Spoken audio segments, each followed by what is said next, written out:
There are places on this planet that whisper secrets older than memory, where stone defies erosion, symmetry mocks time, and construction seems to laugh in the face of ancient tools.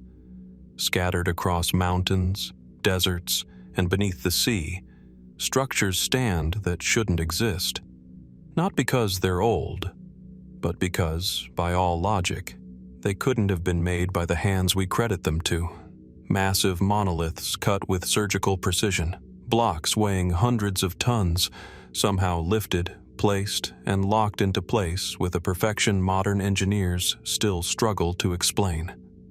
No blueprints, no cranes, no margin for error.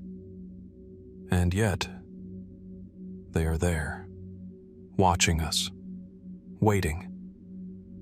Could it be forgotten civilizations with knowledge we've yet to rediscover? Lost technologies buried beneath dust and dogma? Or are we simply asking the wrong questions? This isn't about conspiracy, it's about confronting the limits of what we think we know. So sit back, relax, and open your mind. Because tonight, we journey deep into the world's most baffling mysteries, into structures humans may not have built. Amid the rolling hills of southeastern Turkey, not far from the ancient city of Şanlıurfa, a quiet plateau rises against the horizon. From a distance, the landscape seems unremarkable, scrub-covered and wind-swept, shaped by centuries of shifting earth and forgotten time. But beneath this surface lies something far older than the pyramids, older than Stonehenge, and perhaps older than civilization as we understand it. This is Göbekli Tepe, a name that, just a few decades ago, meant little outside the local region. Today, it is rewriting the story of human history. At its heart lies Enclosure D, one of the site's most enigmatic and intricately carved circles of stone. Set into a shallow pit and surrounded by layers of compacted earth, this enclosure consists of a ring of towering T-shaped megaliths, each weighing up to 20 tons, arranged with astonishing precision. Two central pillars dominate the circle, standing taller than the rest, facing one another in silent dialogue. What sets these stones apart is not just their age, though they date back to around 9600 BC, over 11,000 years ago, but their artistry. Each monolith bears shallow reliefs of animals, lions, snakes, wild boars, vultures, etched into limestone with a deftness and symbolism that suggests far more than mere decoration. There is meaning here, but what that meaning is remains elusive. Archaeologists tell us this site predates agriculture, that its builders were hunter-gatherers, nomadic people who supposedly lacked both the tools and the time for monumental architecture. And yet, here is Enclosure D, with its symmetrical layout, massive stones, and precisely carved figures. No evidence of permanent dwellings has been found nearby. No village, no farming, no city. Just the stone. Silent, imposing. How, then, was it built? Mainstream scholars propose teams of well-organized laborers using stone tools and rudimentary engineering. The stones, they suggest, were carved at nearby quarries and hauled into place by ropes and sleds. A feat of effort and coordination, certainly, but not impossible. Not at least if we assume a society already experimenting with social complexity and ritual behavior. But the questions linger. Why go to such lengths for a site that was never lived in? What purpose could it serve? One theory is that Göbekli Tepe functioned as a temple, a place of ritual, perhaps dedicated to the dead or to celestial deities. The central T-pillars, with their arms bent forward in stylized relief, may represent anthropomorphic beings, guardians, ancestors, or gods. Some have even suggested they are depictions of mythic beings from a forgotten cosmology, preserved in stone. And then there's the orientation. Several of the enclosures, including D, seem to be aligned with specific celestial events, possibly the rising of certain stars or constellations. Some researchers believe this hints at an early form of sky worship, or perhaps a prehistoric observatory of sorts. If true, it would suggest not only advanced knowledge of astronomy, but a belief system sophisticated enough to encode it in monumental architecture. But as we peer deeper into the mystery, the lines between accepted theory and speculation begin to blur. What if the builders of Göbekli Tepe inherited the site from an even earlier culture, a now lost people whose knowledge vanished in the cataclysms of the last ice age? This idea, while controversial, has gained traction among a subset of researchers and independent investigators. They point to the sudden emergence of high craftsmanship at the site, seemingly without evolutionary precedent. No earlier, cruder versions of Göbekli Tepe have been found. It appears fully formed in the archaeological record, complex from the beginning. Could there have been a forgotten chapter in human history? A precursor civilization erased by time, remembered only in myth? Legends from Mesopotamia speak of gods who taught humanity the arts of civilization. Flood myths from nearly every culture speak of destruction and rebirth. Might Göbekli Tepe be a remnant from that age? A monument not just of stone, but of memory? And then there's the most puzzling detail of all. After centuries, perhaps millennia, of use, the site was deliberately buried. Layer upon layer of backfill entombed the enclosures in a protective shell of earth, preserving them in near-perfect condition. Why would an ancient culture go to such lengths to hide what they had built? Some believe it was ritual closure, a symbolic sealing of a sacred site no longer needed. Others propose it was an act of preservation, a message to future generations. Still others whisper of catastrophe, a fear of something lost or something coming. There is no definitive answer, only clues. Each carving, each alignment, each layer of earth adds another piece to a puzzle whose full picture may never be revealed. Enclosure D stands not as a relic of a primitive past, but as a monument to a mystery that transcends time. A circle of stone, built by hands long vanished, and minds we have yet to truly understand. So we are left to wonder, was Göbekli Tepe the first temple? A place of worship? A school of the stars? Or something else entirely? The stones are silent, but they are not done speaking, and as we step deeper into this ancient riddle, we must ask ourselves, what other truths still lie buried, waiting patiently beneath the soil? Stay with us. The journey is just beginning. From the parched sands of northern Egypt, where the Nile winds like a living ribbon through the arid landscape, comes a story not of pyramids or pharaohs, but of something smaller, stranger, and perhaps more perplexing than any monument left behind by the ancients. We journey now to Saqqara, a vast necropolis that once served as the burial ground for Memphis, the capital of the Old Kingdom. It is here, deep beneath layers of stone and silence, that archaeologists uncovered a tomb unlike any other.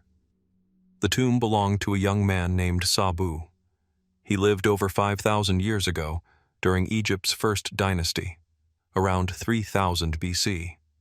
His titles were modest, son of the king and chief steward, but it was not the wealth or grandeur of his burial that drew attention. It was what lay among the remains, a single object, fragile, cracked, and utterly unique. The Sabu Disk, roughly 61 centimeters in diameter and made from a brittle stone called schist.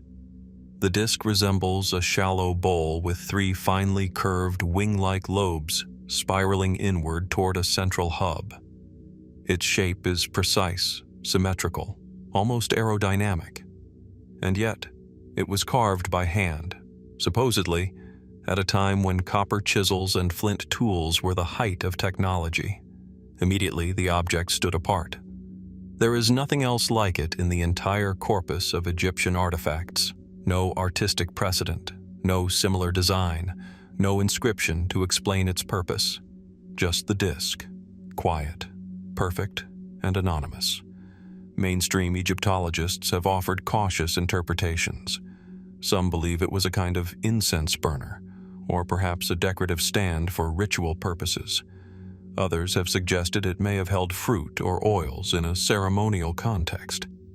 But none of these theories fully explain the disk's form, its aerodynamic symmetry, its balance, or its unusually precise construction.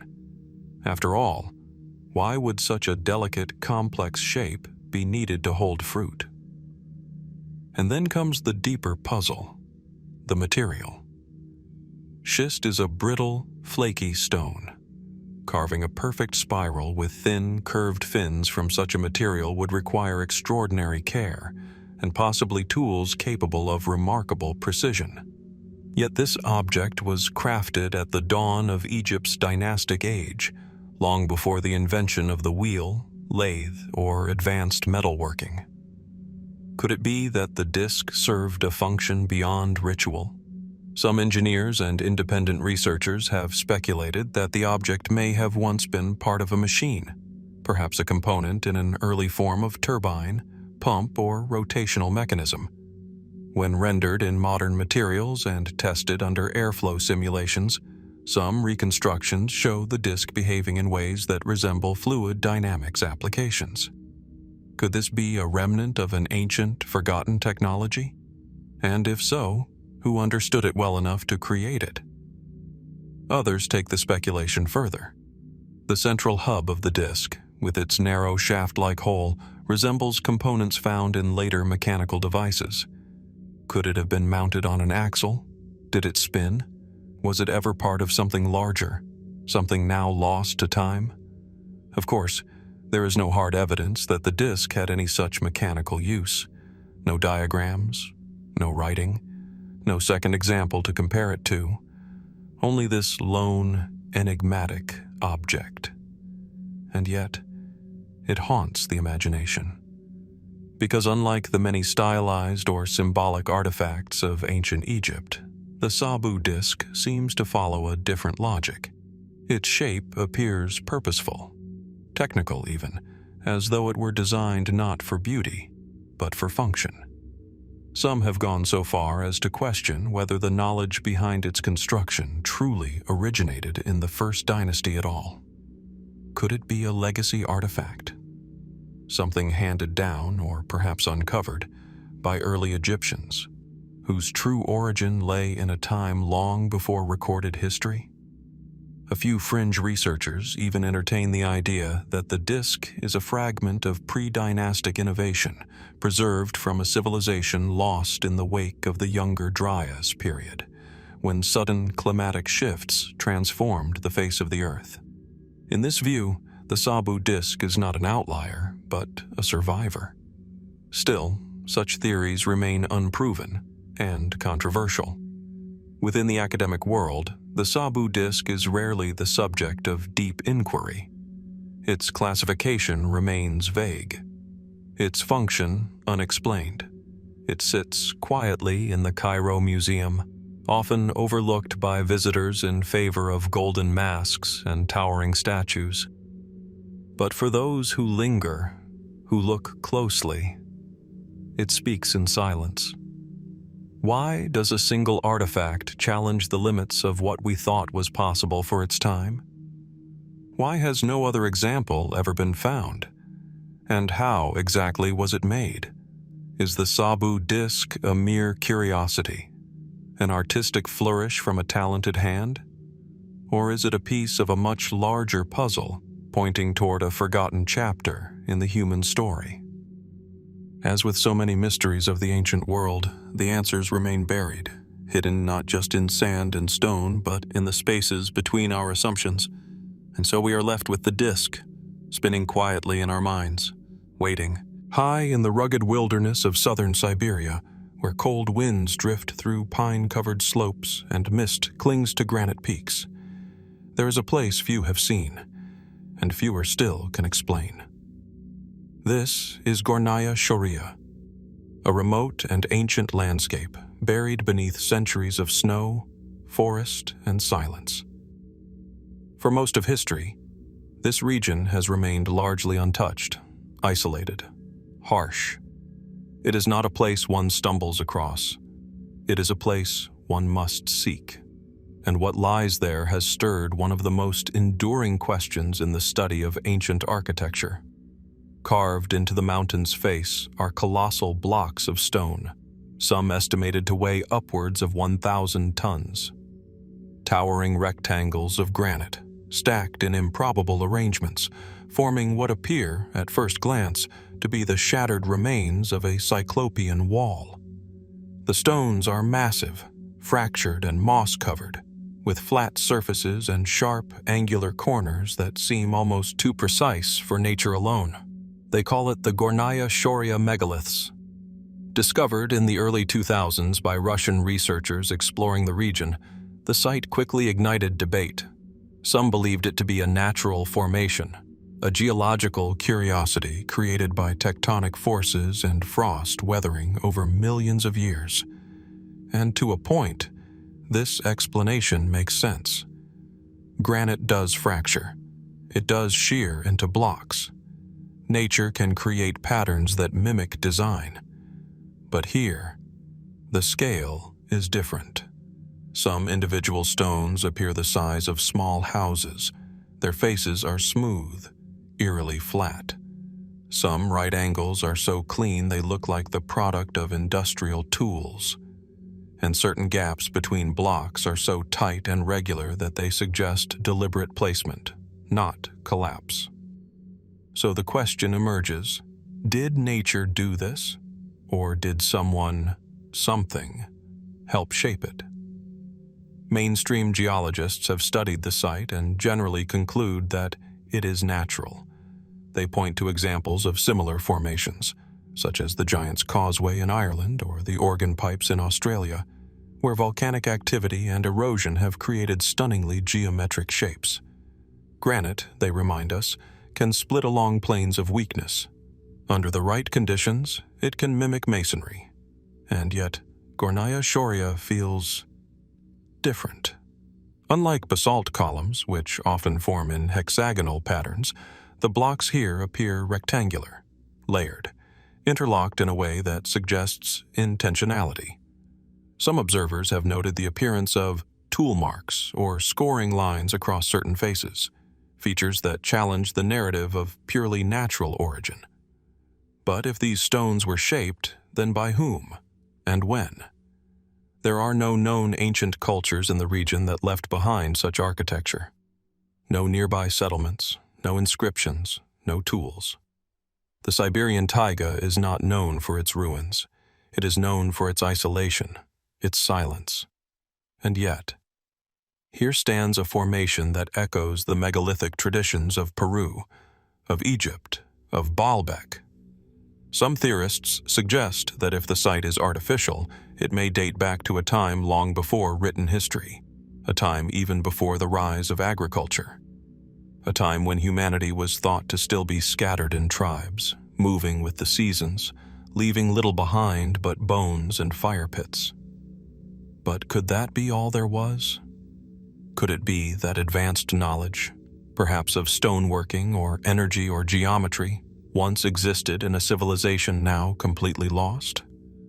Those who entertain this possibility point to the sheer impracticality of moving or shaping stones this size with the technologies we know were available. Even today, moving a 1,000-ton block would require a combination of specialized cranes, reinforced transport, and extensive infrastructure. And yet here, in a windswept Siberian mountain, they sit, silent, immovable, as if they've been there forever.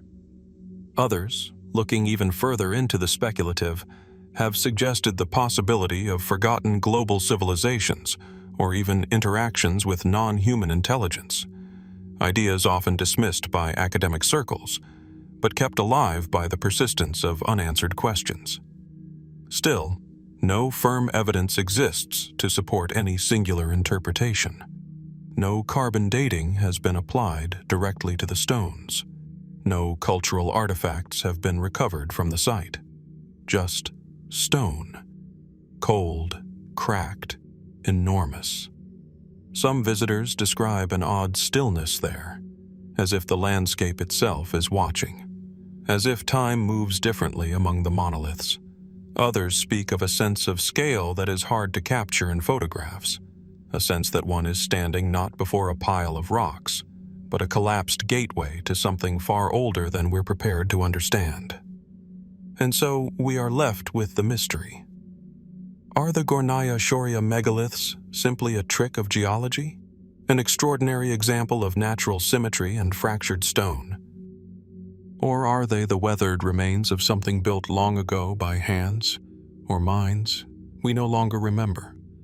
Perhaps we are looking at nature's own monument, or perhaps we are looking at the ghost of a forgotten world. No inscriptions, no stories, no names etched into the stone. Only silence, and the slow, unsettling realization that we still don't know what's truly buried beneath the surface of our own past. So we must ask, what else lies hidden in the mountains? What other voices have been lost to stone and time? And when we finally uncover them, will we even recognize what we've found? High on the desolate plains of western China, where the jagged peaks of the Qinghai Tibet Plateau meet the biting winds of the Tsaidam Basin, there rises a solitary mountain, stark, barren, remote. Mount Baigong is not known for its beauty or its comfort. It is known for its silence. But within that silence lies a puzzle that has confounded scientists, geologists, and explorers alike. Carved into the side of this mountain, overlooking the bone-dry shores of Lake Tosan, is a cave, narrow and dark, with an entrance like a wound in the rock. Step inside, and you'll find something that seems out of place in this harsh and ancient wilderness. Rust-colored pipes, hollow, cylindrical, embedded into the rock face, as though they had always been there. These are the Baigong pipes. Discovered by a group of Chinese scientists in the early 2000s, the pipes drew attention not for their beauty, but for their mystery. Some jut out from the cave wall, pointing toward the sky. Others descend into the earth, disappearing into the rock itself. Some are as wide as a human leg. Others are no more than a few centimeters across. All seem artificial. And yet, they are surrounded by nothing. No factories, no machinery, no ruins. Only dust, stone, and wind. Initial samples taken from the pipes revealed something stranger still. The material was largely iron, but with traces of silicon dioxide and calcium oxide, suggesting they had been exposed to high temperatures. Some sections had become fossilized, their iron content oxidized and fused with the surrounding rock over what geologists estimated could be tens of thousands of years.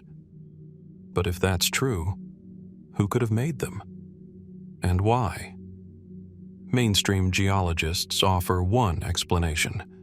They propose that the pipes are actually natural formations, fossilized tree roots or iron-rich sediment that seeped into fissures and hardened over millennia. In this view, the cylindrical shapes are the result of groundwater movement through the porous rock, with minerals forming around organic matter, eventually leaving iron-rich traces behind. It's a plausible theory. Nature, after all, is capable of strange geometries. But there are details that remain difficult to explain. Some of the pipes, when tested, were found to be remarkably uniform in diameter and thickness. A few appear to be arranged at near right angles. Others seem to converge toward the lake, as if part of a forgotten system, a primitive plumbing network or something far more complex. Adding to the mystery are the pipe fragments scattered around the nearby lake bed. Some lie partially buried in sediment, while others have broken cleanly, revealing hollow interiors and a crust of mineral buildup. almost like the limescale found in modern water pipes. No cultural artifacts have been found nearby. No tools, no tombs, no inscriptions. Just pipes, embedded in rock with no clear origin. The local legends only deepen the intrigue. In the folklore of the region, Mount Baigong has long been considered sacred and strange. Some stories speak of a celestial palace once standing atop the mountain, built by visitors who came not from Earth, but from the sky. These tales, while dismissed by most historians, hint at a cultural memory of something unusual, something now lost to time. Unsurprisingly, the site has attracted the attention of fringe theorists and alternative researchers. Some suggest the pipes are evidence of an ancient, technologically advanced civilization, one that predates known Chinese history by many millennia. Others go further, proposing extraterrestrial involvement, that the pipes were part of a base or energy system used by beings not native to this world. To them, the high-altitude location, isolation, and lack of nearby ruins are not signs of natural formation, but deliberate design. Even among the more cautious, the question lingers: if these pipes are natural, why are they so precisely formed? Why do they resemble engineered conduits more than any known natural process? Still, many scientists urge restraint. Laboratory analysis shows the metal is heavily degraded, its crystalline structure altered by time and environmental exposure, and without datable organic material, placing the pipes in a clear chronological context remains difficult. Yet, the mystery holds. Mount Baigong continues to resist easy answers. Remote and inhospitable, the site is rarely visited, and full-scale excavation has never been undertaken. The few studies that exist remain inconclusive. The pipes remain embedded, quiet, corroded, half-forgotten. But their very presence forces us to consider questions that stretch the boundaries of accepted history. Could these be remnants of a lost human innovation, something built by a culture that left no other trace? Are they merely an anomaly of geology, a rare and unintentional trick of nature? Or do they point toward something older, stranger, and entirely beyond the limits of what we assume ancient humans were capable of? The mountain doesn't answer. The pipes don't speak. They simply remain. There, on the high, wind-scoured slope of Baigong, where metal meets stone and time has folded in on itself, the silence is absolute. And so we are left to wonder, what other artifacts, buried beneath the mountains or submerged in forgotten lakes, lie just beyond the reach of our understanding? And what stories will they tell, if we dare to listen?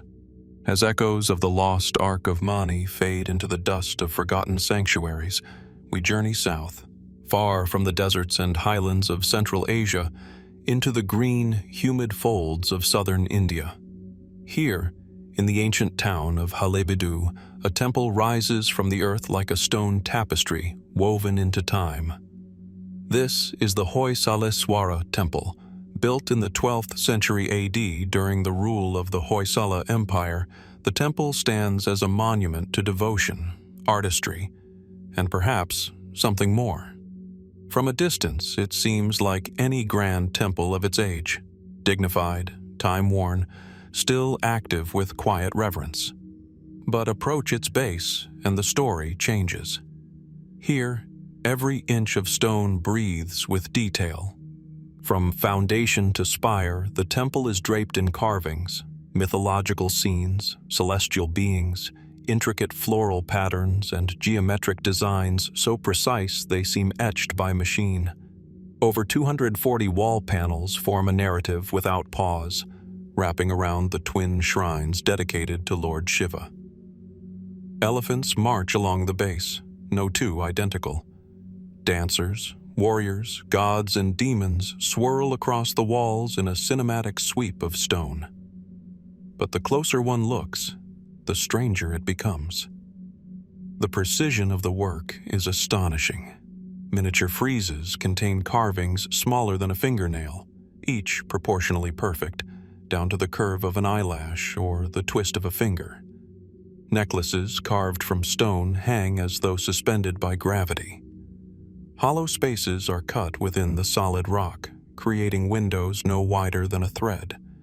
The symmetry of some patterns rivals that of computer-aided design, and yet they were created nearly 900 years ago using no known mechanical tools. Mainstream historians attribute the temple to King Vishnuvardhana, built during the height of Hoysala power. They credit a guild of master artisans known as the Vishwakarma Sthapathis, a class of sculptors whose knowledge of stone and sacred geometry spanned generations. According to traditional accounts, the temple took over 3 decades to complete, but was never fully finished. And yet, the scale of precision raises deeper questions. What tools were used to carve with such finesse into chloritic schist, a type of soapstone that hardens significantly with age? How did the artisans achieve near-perfect symmetry across hundreds of carvings, without repeating themselves or making visible errors? And perhaps most intriguingly, why does much of the geometry seem out of place for the time? In recent years, some engineers and scholars have studied select sections of the temple under magnification. What they found were geometric designs resembling fractals, patterns that repeat at multiple scales, and nested shapes that seem to mirror principles of modern computational mathematics. Some motifs, such as interlocking spirals and hyperbolic curves, are difficult to replicate even today without digital assistance. Is it coincidence? An intuitive genius that grew from generations of artistic evolution? Or could there have been a more advanced system of knowledge behind it all, one that's since been lost? While no ancient blueprints have been recovered, traditional texts like the Shilpa Shastra describe proportions, ratios, and alignments with remarkable mathematical depth. These Sanskrit manuals guided sacred construction, defining how architecture should mirror the cosmos itself. But the question remains, did the craftsmen of Halebidu rely solely on hand measurements and intuition? Or did they possess tools, techniques, or knowledge we've yet to understand? Some theorists suggest that what we see in the Hoysaleswara temple is evidence not just of craftsmanship, but of technology, perhaps of a kind forgotten or erased. They point to unexplained boreholes, perfectly round and uniform, found on certain stone elements. Some of these resemble drill marks, deep, narrow, and straight, hinting at methods of material removal far more advanced than chisels. Others highlight elements of the carvings that appear almost holographic, images that shift in perspective depending on the angle of light. Was this merely artistic brilliance, or a deeper understanding of optics and visual illusion? There are even those who speculate about cultural memory, of knowledge passed down from a pre-cataclysmic civilization, reinterpreted through myth and devotional architecture. In this view, the Hoysaleswara temple is not just a shrine to deities, but a fossil of something older, a whisper of an age before the known rise of civilization. Yet, it's crucial to acknowledge what is missing. Despite the scale and detail, no construction records survive, no diagrams, no inscriptions naming the artisans. The temple tells its story in stone alone, its methods silent. What is known is this. After the invasion of Halebidu by the Delhi Sultanate in the 14th century, the temple was partially damaged, its completion abandoned. Much of its past, like the tools used to build it, was lost in the smoke of conquest and time. And still, the carvings endure. In a world where laser etching and 3D printing are celebrated as marvels of precision, one must ask, how did stonecutters in 12th century India achieve a level of artistry that continues to baffle modern engineers? Is it simply the pinnacle of human ingenuity, sharpened by discipline, faith, and patience over decades? Or are we seeing echoes of something deeper, a glimpse into a method or mind frame no longer taught. Perhaps the true mystery of the Hoysaleswara temple lies not in the stone itself, but in the quiet possibility that our ancestors knew more than we think, and left behind messages we no longer know how to read. The temple stands, unfinished, unexplained, and so we continue to ask, in the grooves of its carvings, what truths remain etched in silence, and what other stories might be waiting, hidden in stone, for us to rediscover? From the finely carved stone temples of southern India, where the Hoysala artisans etched mathematical perfection into sacred geometry, we now journey halfway across the world to the untamed highlands of Bolivia, where another structure, equally enigmatic and haunting, sits etched into a mountain. This is El Fuerte de Samaipata, the fortress of Samaipata, though fortress may not be the right word. Perched at nearly 6,000 feet above sea level in the eastern foothills of the Andes, Samaipata lies surrounded by cloud forest and jungle, where mist clings to the trees and the air carries the silence of centuries. It is a place of commanding view and isolation, of stone and wind and unanswered questions. At the heart of this archaeological site is a massive sandstone outcrop, measuring over 220 meters long, carved with a complexity and scale found nowhere else in the Americas. Grooves, channels, niches, and figures are etched into the very bedrock. Geometric patterns ripple across the surface. Serpent motifs twist along the slope. A massive ceremonial platform, sculpted directly into the mountain itself, dominates the landscape. But what was it? And who carved it? Today, Samaipata is recognized as a UNESCO World Heritage Site, admired for its cultural blend of Andean and Amazonian influences. Archaeologists agree that it was used by multiple cultures over time, most notably the Mojocoya, the Inca, and earlier, the mysterious Shane people. But its origin story remains fractured, with each layer of occupation adding to the confusion rather than clarifying it. The Inca called it a pucara, a fortress, but the stone platform itself does not fit any known model of Incan military architecture. It has no walls, no armory, no defensive positioning.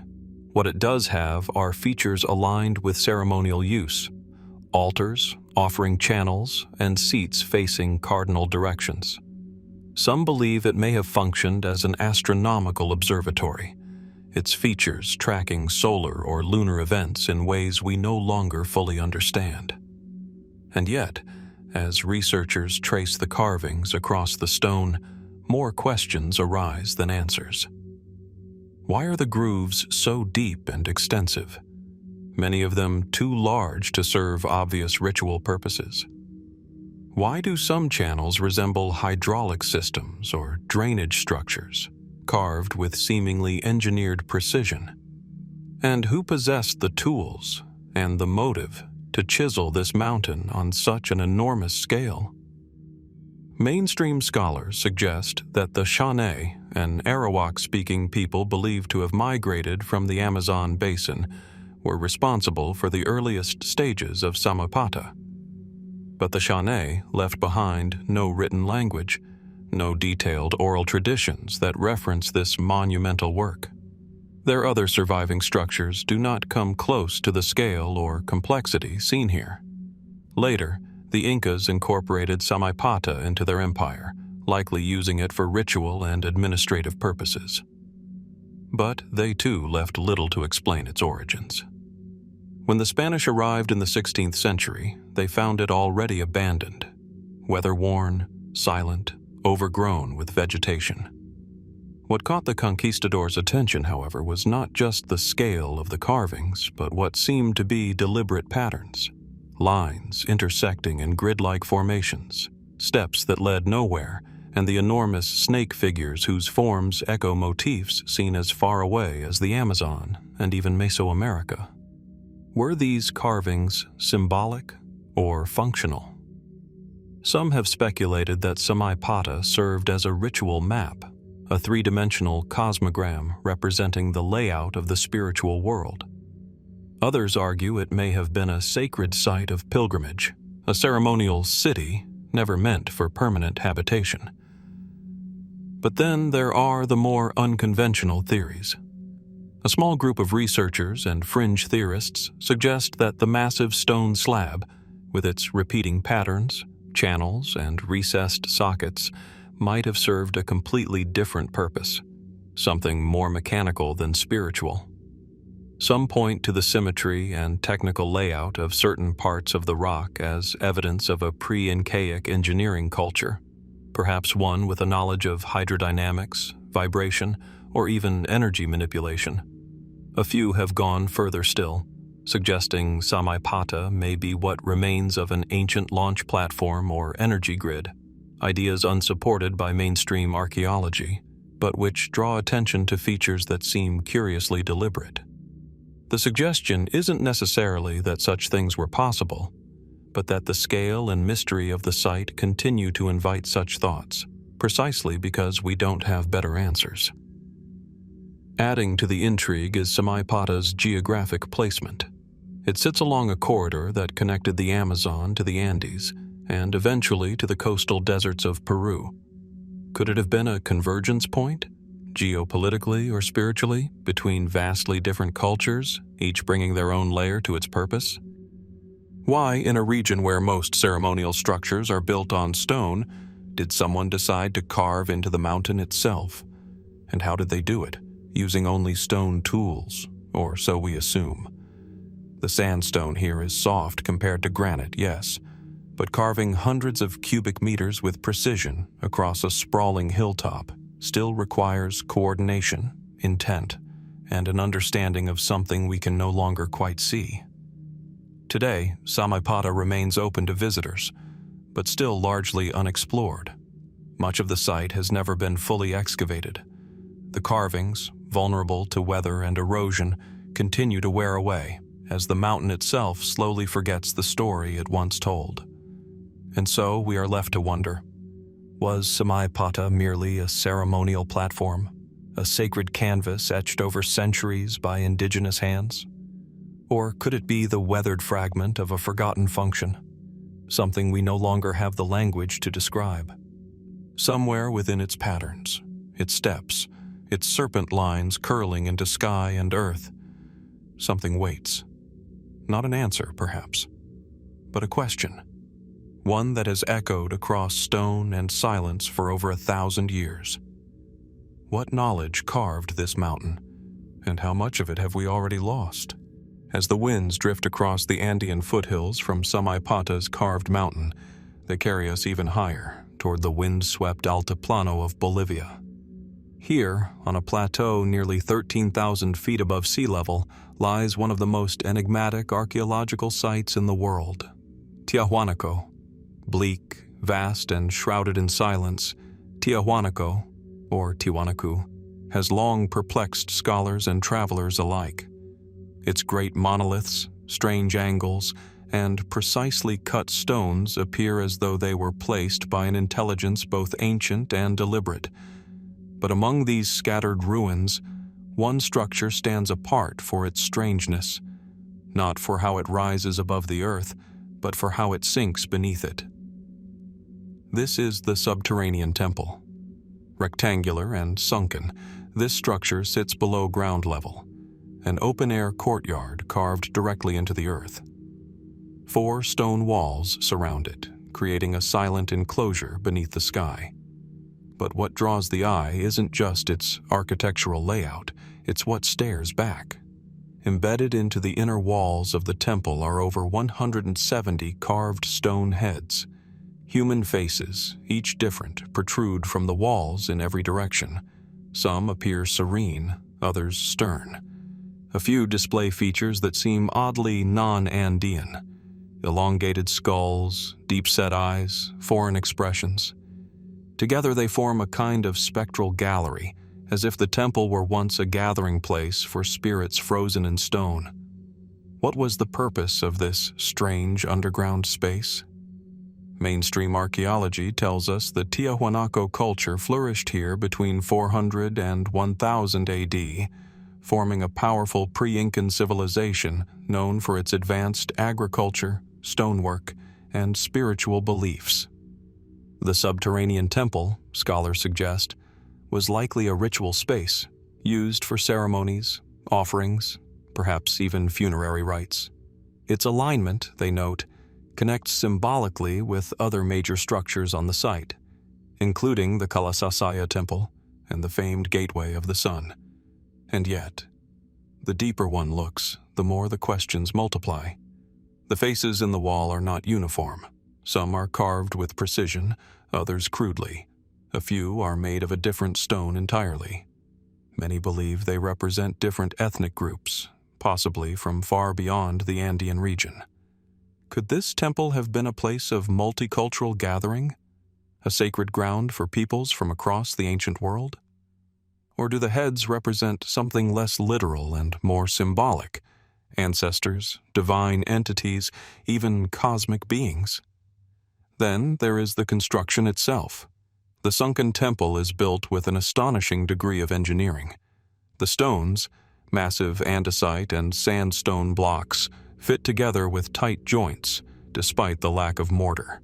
Some are grooved or notched in ways that suggest interlocking placement. Others feature unusual depressions and channels, possibly for fluid or resonance. The floor is leveled with remarkable accuracy, and drainage systems are embedded into the design. But how was this precision achieved at such an early date? No writing system has been discovered from the Tiahuanaco culture, no evidence of the wheel, no metal tools capable of the kind of stone shaping found here, and stranger still, carbon dating of organic material near the site suggests human activity in the region as far back as 1500 BC. That's over 1,000 years earlier than the official construction date of the temple itself. Some researchers propose that the site was built in stages, inherited and reused over many centuries. But others believe the dates don't add up, that what we see today might be the remnants of something much older. Theories diverge at this point. Some suggest the subterranean temple is far more ancient than Tiahuanaco culture itself. They point to the severe erosion on some stones, erosion inconsistent with the high, dry plateau climate. Could these stones have been quarried and carved in an earlier epoch, when the environment was drastically different, or relocated from an older structure entirely? Others draw attention to the site's astronomical alignment. The Tiahuanaco complex is said to be oriented to solar solstices and equinoxes, marking time with shadows and light. The placement of certain stones, researchers argue, could have functioned as a kind of calendar. If true, then the subterranean temple may have played a role not just in ritual, but in observation. But what, exactly, was being observed? A few fringe theorists go further still. They suggest the heads on the temple walls may represent more than human visitors. The elongated skulls, they argue, echo similar features found in Paracas culture remains. Some see them as depictions of beings with non-human origins, either mythological or extraterrestrial. While these theories remain speculative and unproven, they underscore the temple's peculiar power to provoke awe and wonder. And perhaps that's the most compelling truth of all. For even without sensational claims, the subterranean temple challenges our understanding of ancient architecture, culture, and symbolism. It exists outside our expectations, dug into the earth, filled with silent faces, built with a sophistication that exceeds its assumed time. It asks us to reconsider what ancient peoples knew, and how much of that knowledge may have been lost to time, conquest, or the fading of oral tradition. It invites us to stand in its center, surrounded by the faces of 100 forgotten ancestors, and ask, what were they looking at? What did they see that we no longer do? The highland winds move softly through the open temple, touching stone and memory alike. And as they pass, They leave behind the same lingering question that shadows so many of these structures. Is this all that remains of a forgotten world? Or merely the edge of something much larger, still waiting beneath the surface? From the high plateaus of Tiahuanaco, where stone faces gaze eternally from a sunken temple, we descend into the lush and humid lowlands of Central America, into a land of dense rainforest, winding rivers, and ancient silence. Here, in the Diqui Delta of southern Costa Rica, scattered across jungle clearings and fields, lie hundreds of nearly perfect stone spheres. Some are small enough to fit in your palm. Others weigh several tons, and all of them pose the same question. Why were they made? Known locally as Las Bolas, these enigmatic objects were first brought to global attention in the 1930s, when the United Fruit Company began clearing land for banana plantations. As bulldozers pushed through the forest, they began uncovering something that seemed out of place: large, perfectly rounded stones, partially buried and spaced apart. Workers at first believed they might be treasures or markers, and some were even blown apart with dynamite in hopes of finding gold within. There was none. What remained was far more puzzling. Today, over 300 of these stone spheres have been documented. Most are carved from granodiorite, a dense, igneous rock not native to the immediate surroundings. Some are made of limestone or sandstone. Diameters range from a few centimeters to over 2 meters, and many are astonishingly round, crafted with such symmetry that even modern stonemasons have marveled at the precision. No written records exist from the culture believed to have created them. No instructions, no diagrams, just the spheres themselves, silent, enduring, and strangely perfect. Who carved these stones, and how? Mainstream archaeology attributes the spheres to the Diquis culture, a pre-Columbian civilization that flourished between 700 and 1500 AD. The Diquis people were skilled artisans and builders, known for their goldwork, pottery, and complex social structures. Many spheres have been found in connection with ancient settlements, burial grounds, and mounds, suggesting they held ceremonial or social significance. But the techniques used to shape them remain unclear. The nearest sources of granodiorite lie miles away in the Talamanca Mountains, leading researchers to believe the stones were quarried there and transported, without the use of wheels or pack animals, across rough terrain. Once on site, the material would have had to be painstakingly chipped, pecked, and polished with stone tools, sand, and water over long periods of time. But is that the whole story? Some of the largest spheres show no sign of tool marks. Their surfaces are smooth, uniform, and seamless. Without iron tools, or lathes or molds, how did artisans achieve this level of curvature? And why were so many made? Early explorers speculated that the spheres might be astronomical instruments. Some appear to be aligned in patterns, rows, triangles, or circles that correspond to celestial positions or seasonal events. Were they part of a calendrical system, marking equinoxes or solstices? Or were they symbolic, representations of the sun, the moon, or the cosmic order? Others believe they marked power or territory. In this view, the spheres may have been placed in front of elite homes or plazas, their size and quality indicating the status of those who controlled them. Still, this explanation feels partial. Because many spheres were not found in isolation, they were discovered in deliberate arrangements, some forming long straight lines, others seemingly pointing toward distant landmarks. What kind of meaning did these placements hold? And then, there are the more speculative ideas. Some fringe researchers suggest that the spheres are remnants of a lost global knowledge, similar to megalithic constructions elsewhere in the world. They point to the similarity between the Costa Rican spheres and others found in places like Bosnia, New Zealand, and even the Canary Islands. Could there have been a shared architectural or symbolic tradition spanning continents?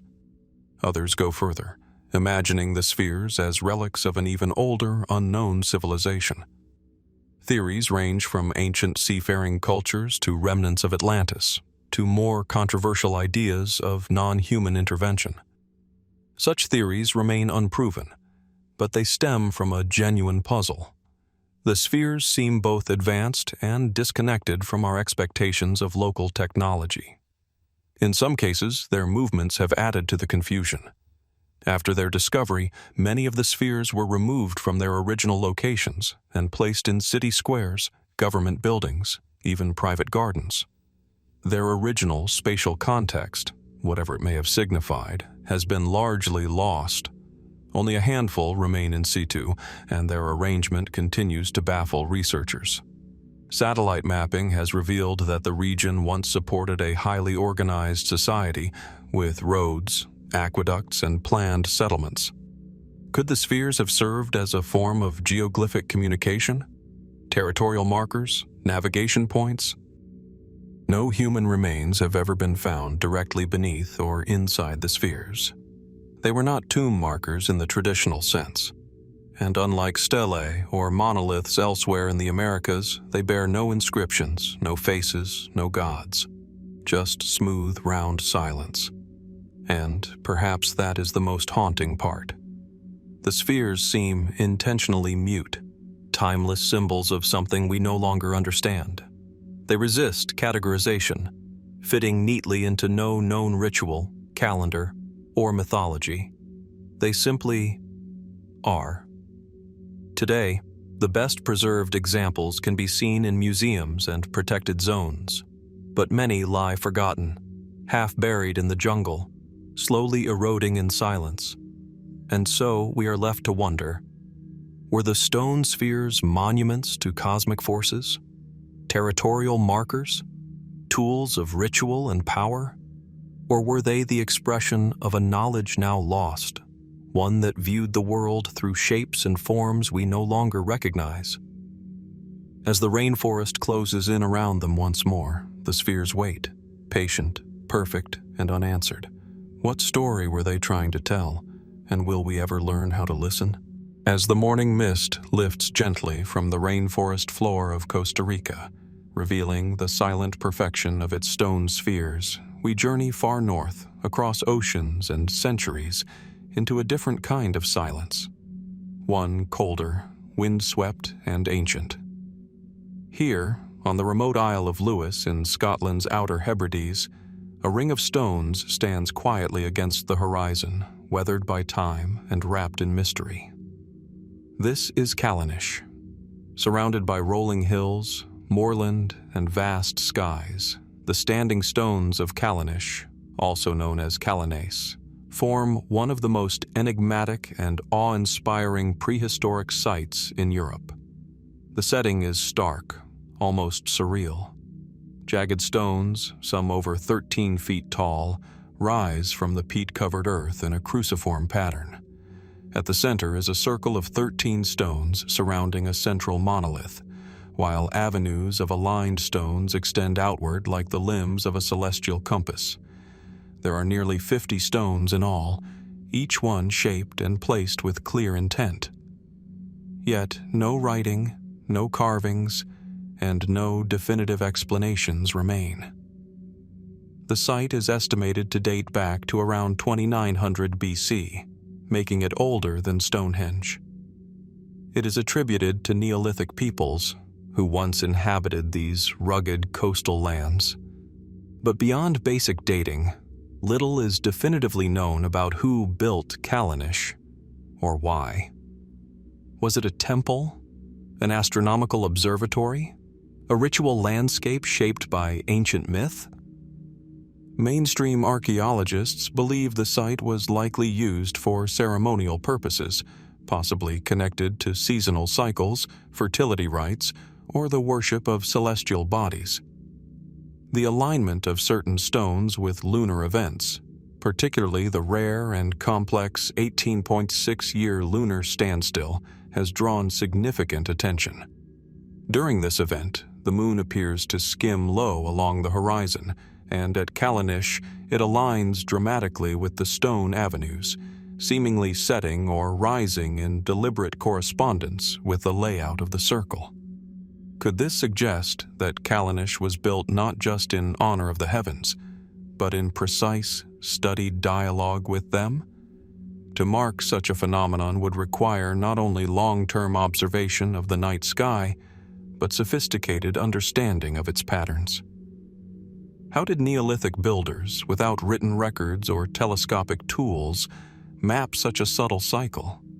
And how did they move and erect the stones, some weighing over 5 tons, across marshy, uneven terrain, and anchor them with such stability that they still stand over 4,000 years later? The mystery deepens when one considers the scope of effort involved. Constructing Callanish would have taken years, if not generations.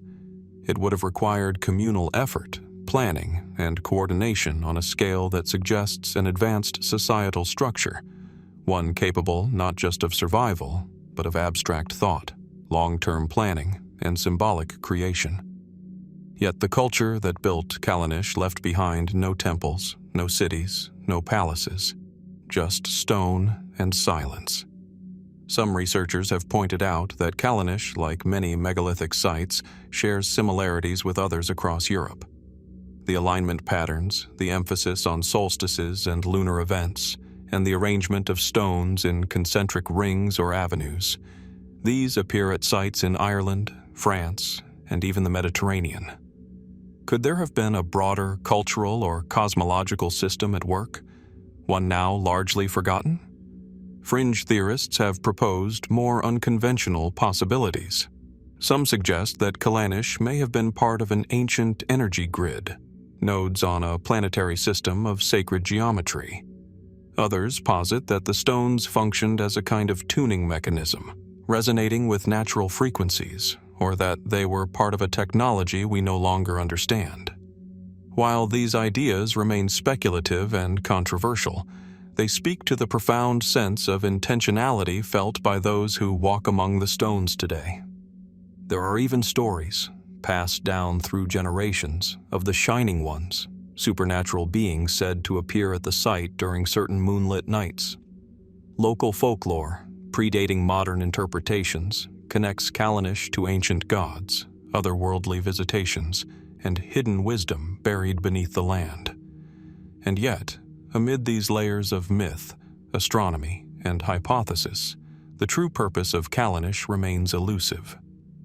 Excavations in the mid-20th century revealed that the site had once been covered in peat up to 5 feet deep, effectively preserving it from erosion for centuries. As the peat was removed, more stones and features were uncovered, including smaller satellite circles scattered across the surrounding landscape. These smaller rings, some aligned with Callanish itself, hint at a greater ceremonial complex, perhaps a network of ritual sites connected across the moor. But if so, what unified them? Was it a shared religion, a celestial calendar, or something we have not yet thought to consider? Callanish remains open to the elements. There are no fences, no visitor center interrupting the skyline, just wind, rock, and sky, just as it was millennia ago. And perhaps that's what makes it so haunting. To stand at Callanish is to feel both dwarfed and connected, to the past, to the stars, and to questions far older than history itself. Who were the people who labored to raise these stones? What drove them to carve sacred geometry into the earth, to chase the rhythms of the moon across decades and lifetimes? And what have we forgotten that they once knew? The stones remain, weathered but unwavering, not as answers, but as questions set in stone. What wisdom lies locked in their silence? And are we still capable of listening? As the Atlantic winds whisper across the moss-covered stones of Callanish, we shift continents, moving westward, across the ocean and inland, to a place few would expect to harbor ancient enigmas. Beneath the waters of Lake Michigan, deep below the churning surface of America's second-largest Great Lake, lies a submerged mystery that has baffled researchers since its discovery. It is not a temple nor a fortress. It does not rise from the earth or tower above the trees. It is a circle, carved from stone, resting silently on the lakebed, nearly 40 feet beneath the waves.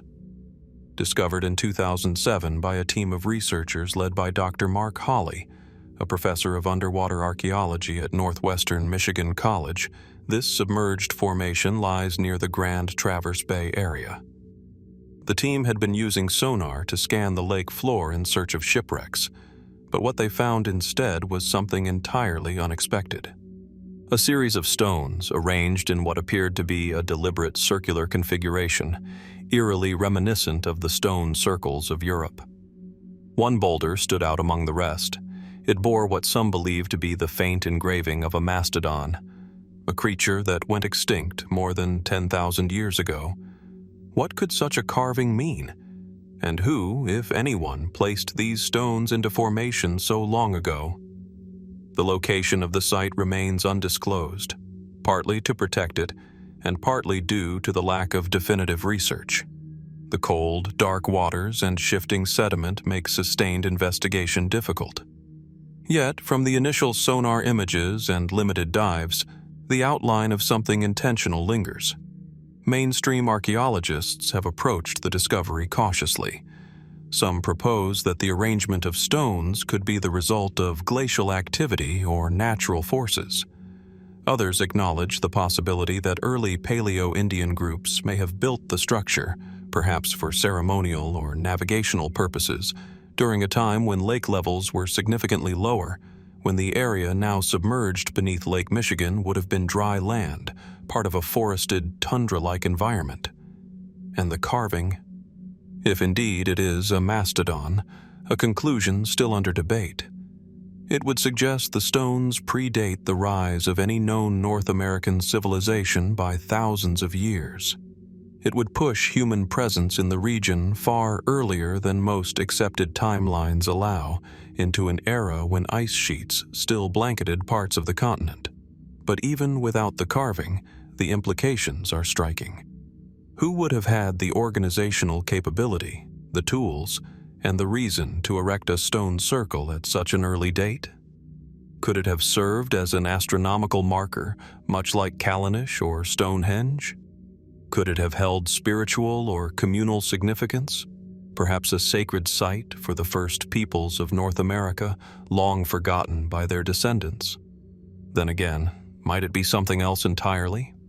Some fringe theorists suggest that the circle may be the remnant of a prehistoric culture erased by cataclysm, perhaps a sudden rise in lake levels or the collapse of glacial dams. In this view, the stones are all that remain of a lost settlement, one whose knowledge and symbols lie buried beneath centuries of sediment and water. Others invoke more unconventional theories, suggesting a connection to ancient global builders, or positing that the circle is part of a network of energy centers spanning the globe. Such claims remain speculative, unsupported by hard evidence, but they speak to the deep yearning these silent stones inspire. Part of the mystery lies in the location itself.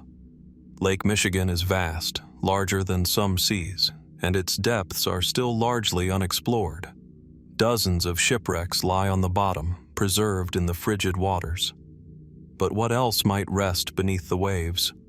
Shorelines have shifted dramatically over the past 10,000 years.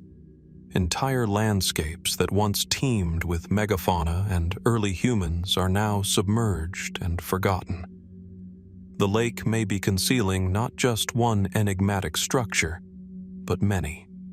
And so, the circle remains, its stones unmoved, its carving debated, its purpose unknown. Efforts to return to the site have been limited. Funding, visibility, and scientific caution have all slowed the pace of investigation. Yet, even from the murky sonar scans and diver accounts, the story hinted at by these stones seems both ancient and intimate. If they were placed there by human hands, what drove that effort? If the carving is real, what did it mean to the artist to depict a beast already vanishing from the world? If the structure is natural, Why does it echo so clearly the form and function of man-made design? These questions linger like the lake mist at dawn, rising and dissolving with each new inquiry. The Lake Michigan Stone Circle may never yield easy answers. Like so many ancient anomalies, it resists clear categorization, falling somewhere between nature and design, fact and legend. But perhaps that ambiguity is its power. For in this quiet mystery, lying beneath the surface of modern waters, we are reminded of how much lies undiscovered, of how much has already been lost, and of how little we truly know about the deep past of our own continent. What else sleeps beneath the waves, waiting for the light to find it? And when it does, will we recognize its meaning, or simply marvel at the questions it leaves behind? From the shadowy depths of Lake Michigan, where an ancient stone circle lies hidden beneath water and time, we now emerge into the stark brilliance of the Arabian desert. Here, under a blistering sun and in the silence of the Taima oasis in northwestern Saudi Arabia, stands a geological enigma, so precise in its formation, so elegant in its defiance of natural expectation, that it appears less as a rock and more as a message. This is Naslaa. At first glance, it looks like a monument placed deliberately in the open sands, two smooth rock faces divided by a laser-straight vertical split, standing upright like pages of a book mid-turn. The boulder itself, roughly 20 feet high, is perched atop two narrow pedestals, giving it an almost sculptural appearance, as if it were floating above the desert floor. But it is the split that captures the imagination. A perfectly straight, razor-thin cleft divides the sandstone mass from top to bottom. It is not jagged, not worn. It looks manufactured, as if someone, had sliced the rock in half with extraordinary precision. Yet there are no tool marks, no chiseling, no evidence of mechanical intervention, just a clean, silent divide. Geologists have studied Naslaa and proposed natural explanations. The most common theory attributes the split to a fault line or a combination of weathering and erosion. Over millennia, shifts in the earth and temperature changes could have expanded microscopic fissures into the visible crack we see today. Groundwater seeping into crevices and freezing might have helped widen the gap. The rock's suspension on two narrow bases is said to be a product of uneven erosion, harder rock above, softer below. These are reasonable, rational ideas. But do they fully account for the geometry? The split isn't simply straight, it's startlingly precise. The faces on either side align with symmetry rarely found in nature. There is no visible displacement, no fracturing or crumbling along the seam. The vertical line is so exact that many have likened it to a machine cut or laser-guided incision. But what kind of machine? And why in this desolate location? Adding to the mystery is the fact that one of the rock faces bears a petroglyph, an ancient carving of a horse or camel-like figure, possibly thousands of years old. The petroglyph indicates human presence in the region long before the modern era. The area of Taima itself has deep historical roots, with evidence of habitation dating back to at least the 6th century BC. It was an important oasis on trade routes connecting Mesopotamia with the Arabian Peninsula and home to Babylonian kings in exile. Was the rock revered? Marked deliberately? Could it have served as a boundary, a signal, or even a kind of monument? Some theorists propose the split was not natural at all, but artificial, perhaps the result of ancient technology long lost to time. Could early civilizations have developed a technique for cutting stone that left no tool marks? Could the split have been part of a larger design, now buried or destroyed? Others point to more speculative theories, that Naslaa may not be the work of humans, or at least not entirely. The symmetry, the precision, and the isolated location have led some fringe researchers to propose that the rock was shaped by unknown forces. They speak of directed energy, vibrational cutting tools, or even extraterrestrial influence. These ideas remain in the realm of speculation, yet they echo a broader theme, that Naslaa resists simple categorization. It exists in a liminal space, between geology and geometry, between the probable and the uncanny. And in that space it joins a global catalog of anomalies: stone spheres in Costa Rica, impossibly aligned megaliths in Peru, and laser-like cuts in the quarries of Egypt. Each challenges the story we tell about ancient humanity, not necessarily by disproving it, but by complicating it. Could it be that ancient people understood forces we have forgotten, or harnessed techniques we are only beginning to rediscover? Back in Tepe, the desert remains unforgiving. The wind moves slowly across the dunes. Sand gathers at the base of Naslaa, coating its legs, brushing against the clean line of its division. The rock stands undisturbed, exposed, and silent. No one knows who first saw the split. No one knows if it once formed part of a larger structure, long since lost to time. No inscriptions offer clarity. No legends seem to claim it. It simply exists, witnessed by few, explained by none. And perhaps that's what draws us to it. In a world mapped by satellite and digitized by data, there are still places, still objects that defy categorization, that remind us that mystery is not just the domain of the ancient, but something living and near. So we ask, is Naslaa a fluke of nature, an elegant accident of erosion and time, or is it a message in stone, left behind by a culture we have yet to understand? As the sun dips behind the desert hills, the rock casts long, twin shadows across the sand. Two faces, one mystery, and the question remains: what force, natural or otherwise, cut through stone with such perfect silence? And what else might lie undiscovered beneath the sands, waiting to be revealed? As the sun fades over the windswept desert of Tepe, leaving Naslaa rock in shadow, its perfect cleft still defying explanation, we shift northeastward to a greener, more mountainous realm. Here, along the slopes of the North Caucasus, nature and antiquity meet in strange and silent formations. Dense forests and rugged peaks guard something even older than the legends whispered among the hills. Hundreds of ancient stone structures, forgotten by time, scattered like puzzles across the land. These are the Dolmens of the North Caucasus. Nestled between the Black Sea and the Caspian, this region has long stood as a cultural crossroads, where Indo-European, Turkic, and Caucasian peoples have mingled over millennia. Yet the Dolmens predate them all. Found in clusters across Krasnodar, Adygea, and Karachay-Cherkessia, these small, megalithic chambers are thought to have been constructed between 3000 and 2000 BC. But even those dates remain tentative. The builders left behind no writing, no identifiable cultural signatures, just stone, stacked with precision, and silent as the mountains around them. Most of the dolmens follow a common structure. 4 upright slabs form the walls, capped by a larger flat stone acting as a roof.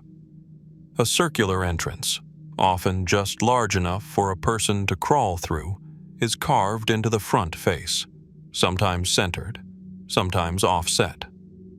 Some dolmens are solitary, perched alone on hillsides. Others appear in clusters, suggesting a kind of ancient necropolis. But what truly distinguishes them is the craftsmanship. The stonework is remarkably refined. Slabs of massive size, some weighing multiple tons, have been cut, shaped, and fitted with tight precision. The circular portholes are smooth, even, and often appear perfectly round. In some cases, decorative grooves, spirals, or geometric carvings appear on the surface. No mortar was used, yet many of the structures have survived for over 4,000 years. How were these massive stones moved through dense forests and over steep terrain, in an age long before the wheel was widely used in this region? And more importantly, who were these builders? Mainstream archaeology offers a cautious explanation. The dolmens are generally attributed to a lost culture of the early to middle Bronze Age, associated with the broader megalithic tradition that spans across Europe. Similar structures are found in France, Spain, and Ireland. But the North Caucasus dolmens are unique in both style and concentration. Unlike the often rougher dolmens of the West, these are finely crafted, symmetrical, and in many cases far better preserved. Researchers speculate that the dolmens served as tombs, possibly for elites or priests. Human remains have been found in and around some of the chambers, though rarely intact, suggesting ritual burial practices. But in many cases, the dolmens are empty, their original purpose obscured by time and looting. Curiously, local folklore holds that the dolmens were not tombs at all, but homes for little people, ancient beings who lived before humans, endowed with great wisdom and mysterious powers. Other legends speak of living stones, or structures that once had spiritual or healing properties. These tales echo similar myths surrounding megalithic sites across the world, Stonehenge, Newgrange, and others, where stone is not just material, but memory. Are these echoes coincidence, or clues to something deeper, shared across cultures that never knew one another? The engineering behind the dolmens raises further questions. The tight joins between the stones, the perfect circles bored into solid rock. These suggest tools or techniques that go beyond what we typically associate with Bronze Age technology in this region. Some have theorized the use of long-lost abrasive methods, perhaps involving sand and plant oils, or even rudimentary drilling. But these are speculative, and no tools have ever been recovered at the sites. And so, the theories expand. Some researchers suggest the dolmens were not tombs, but ritual structures aligned with astronomical phenomena. Could their portals have framed the rising sun on certain days of the year? Might they have tracked solstices or equinoxes? Others argue for acoustic properties, pointing out that the stone chambers echo in strange, resonant ways, almost as if they were tuned. More speculative voices suggest the dolmens are remnants of an ancient global civilization, one that existed before the commonly accepted cradle of civilization in Mesopotamia. They point to similarities between the dolmens and structures found as far away as Korea, India, and the Levant. Is it possible that ancient peoples shared techniques or ideas across vast distances long before history began recording them? And some go further still. To them, the dolmens are evidence of lost knowledge, advanced geometry, sound engineering, or energy manipulation preserved in stone by a people now vanished. These theories remain unproven and often controversial, but they persist because the mystery remains so open. With over 3,000 dolmens catalogued, and many more likely hidden in dense underbrush, the sheer scale of the phenomenon suggests a cultural complexity we do not yet fully grasp. Efforts to study and preserve the dolmens have increased in recent years, but they are still threatened by weather, vandalism, and neglect. Many stand in isolation, unguarded, slowly eroding into the earth. Yet even in decay, they provoke questions that archaeology alone cannot answer. Why build so many? Why such precision? And why here, on the slopes of a region so remote, so rugged, and so untamed? As we wander through the forested paths of the North Caucasus, the dolmens seem to appear like ghosts from another world, half buried in moss, staring silently through their stone circles at a world that has long forgotten them. And in their silence, they seem to ask us, what have you overlooked? What knowledge lies buried not in the earth, but in the things you no longer believe to be possible? the dolmens remain. Watching, waiting, not for answers, perhaps, but for curiosity to return. What else sleeps in stone, and who will awaken it? As we leave behind the forested slopes of the Caucasus and their enigmatic dolmens, silent and watchful beneath ancient trees, we travel across oceans and hemispheres, arriving in a land far older than many realize. Here, under the vast skies of southern Australia, where the plains stretch unbroken to the horizon and the light feels sharper, more elemental, another mystery waits. On a gentle slope west of Melbourne, near the Youang's mountain range, lies a strange and beautiful structure. Barely visible unless you know what to look for, it consists of a series of basalt stones arranged in a deliberate crescent-shaped pattern. Time and weather have worn the edges, and grass grows between the rocks, but the arrangement is unmistakable. It is known as Wurdi Youang. At first glance, the formation seems modest. The largest stones, some weighing several hundred kilograms, are set at the western end of the arc, flanked by smaller rocks curving eastward. But as you walk among them, carefully, respectfully, a pattern emerges. The placement is not random, and the alignment, it turns out, may hold a message written in stone long before the written word arrived on this continent.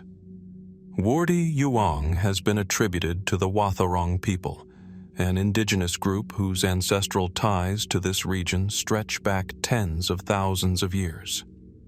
It is believed that the stone circle predates European arrival by centuries, possibly millennia. But unlike many megalithic sites found elsewhere in the world, Wurdi Youang was largely unknown outside of indigenous communities until recent decades. It was only in the early 2000s that researchers began to take serious notice of its potential significance. That significance lies in the alignment. Several studies have suggested that the stones mark the setting positions of the sun at the solstices and equinoxes. In particular, when viewed from specific vantage points within the circle, the sunset aligns with outlying stones on the horizon in a way that appears far too precise to be accidental. The arc itself mirrors the sun's path across the western sky throughout the year. If true, this would mean that Wurdi Youang functions as a solar observatory, one that predates Stonehenge and that may represent the oldest known astronomical alignment on Earth created by humans. And yet, there are no inscriptions, no oral accounts preserved in modern record that explain its full purpose. The Wathaurong passed knowledge down through song lines, ceremony, and spoken tradition, ways of remembering that colonial disruption severely fractured. What we have today are echoes, partial understandings, and guarded insights. So, was Wurdi Youang a calendar, a ceremonial site, a teaching place where elders taught young ones about the movement of the stars? Mainstream archaeologists tend toward cautious interpretations. Many accept the solar alignments as plausible, even likely, though not definitively proven. Others propose the stones were part of initiation rites or cosmological storytelling. It is, after all, well established that Aboriginal Australians possessed an extraordinarily deep knowledge of astronomy, recording constellations, eclipses, and planetary motion through oral traditions long before Western science arrived. But, as always, questions remain. If this was an observatory, why have no tools, no fire pits, no obvious signs of habitation or regular activity been found nearby? Could the stones have marked something else? A seasonal gathering point or a spiritual boundary? Might they encode stories or timelines not easily translatable to Western concepts of science or measurement? And how old, truly, is Wurdi Youang? Without organic material to carbon date directly, estimates vary widely. Some scholars suggest a few hundred years. Others point to geological and cultural factors that imply an age of several thousand. If the latter is true, If the site is 5,000 or even 10,000 years old, it dramatically reframes global narratives about the origin of astronomical observation. More speculative theories go further. Some suggest that the precision of the alignment hints at a once unified global system of skywatching. Shared knowledge passed between early cultures, possibly before a major cataclysm or global migration. Others argue that Wurdi Youang may be just one surviving piece of a much larger system of stone markers scattered across the continent, many of which have yet to be identified, let alone studied. There is even the suggestion, whispered in fringe circles, that such arrangements were not merely symbolic, but functional, designed to interact with forces or frequencies unknown to modern science. These ideas remain firmly outside mainstream consensus, yet they persist, fueled by the quiet perfection of the site. And what of the placement itself? The basalt stones used in Wurdi Youang are local, but they are heavy, cumbersome, and in some cases precisely positioned. Moving and arranging them would have taken planning, effort, and, perhaps most remarkably, intent. There is no evidence of coercion, no monuments to kings or war, no overt signs of power, just knowledge, encoded in earth and stone and left open to the sky. What kind of worldview constructs something like this, not for defense or dominance, but to align with light? To mark the turning of the year? To reflect the heavens? The stones do not answer. They do not proclaim. They simply remain. And in their silence, Wurdi Youang reminds us of something humbling, that the line between ancient engineering and cosmic reverence may be far thinner than we assume. Who placed these stones with such care so long ago? What did they hope to observe or preserve? And as we trace the arc of the sun along this forgotten calendar, we are left to wonder, what other stories lie waiting beneath our feet, measured not in years, but in shadows and stars? As the Australian sun dips low across the horizon, casting long shadows across the arc of Wurdi Youang, we turn our gaze westward once more, back across the globe to the heart of the Mediterranean. Here, nestled atop a high plateau in northeastern Sicily, another enigma awaits. One wrapped not in vast deserts or oceanic mystery, but in the soft mists and wind-swept silence of a forgotten highland. This is Argimusco, a wind-swept expanse between the Peloritani and Nebrodi mountain ranges. It is often called the Stonehenge of Sicily, but that comparison only hints at its mystery. Unlike the famous English Circle, Argimusco offers no ring of stones, no obvious astronomical calendar. Instead, it presents something stranger, more elusive. Massive rock formations rise suddenly from the earth, scattered across the plateau like sleeping giants. Their forms are weathered, yet strikingly familiar. Some resemble animals, others human figures. One appears as an eagle, wings partially extended. Another seems to depict a cloaked figure in silent prayer. There is even a so-called profile of a face, its features carved into stone with uncanny precision. Eyes, nose, lips, all aligned with the symmetry of portraiture. Is it all the work of nature, or is there more to this silent gallery of stone? The megaliths of Argimusco are composed primarily of quartz sandstone, a relatively soft material shaped over millennia by wind and rain. Mainstream geologists assert that the shapes are the product of natural erosion, sculpted by time rather than human hands. And yet, some of the formations seem too intentional, too precise, to be the result of chance. To walk among them is to feel as though one has stepped into a myth. The air at Argimusco is often laced with fog, drifting in from the Tyrrhenian Sea. On clear days, the ancient volcano Mount Etna looms to the south, its smoke curling into the sky like a warning. The plateau itself lies at over 1,000 meters above sea level, remote, exposed, sacred feeling. For centuries, it has inspired awe among locals and travelers alike. But what was Argimusco, really? No one knows who first found it, or why it was named. There is no surviving record of its creators, if there ever were any. Archaeological excavations have yielded no burials, no tools, no settlements nearby to suggest long-term habitation. And yet, the site feels deliberately placed. Some of the stones appear aligned to astronomical points. Researchers have noted that at certain times of the year, particularly around solstices and equinoxes, the sun appears to rise or set in alignment with specific formations. From one vantage point, the Milky Way seems to mirror the arrangement of the stones themselves. Coincidence or intention? Ancient people around the world were adept at reading the sky. From Chaco Canyon to Giza, from the Andes to the Indus Valley, megalithic sites often reveal deeper knowledge encoded in alignment, shadow, and symmetry. Could Argimusco be one of these places? Mainstream historians hesitate. They suggest the stone's alignments are more poetic than precise. Interesting, perhaps, but not definitive.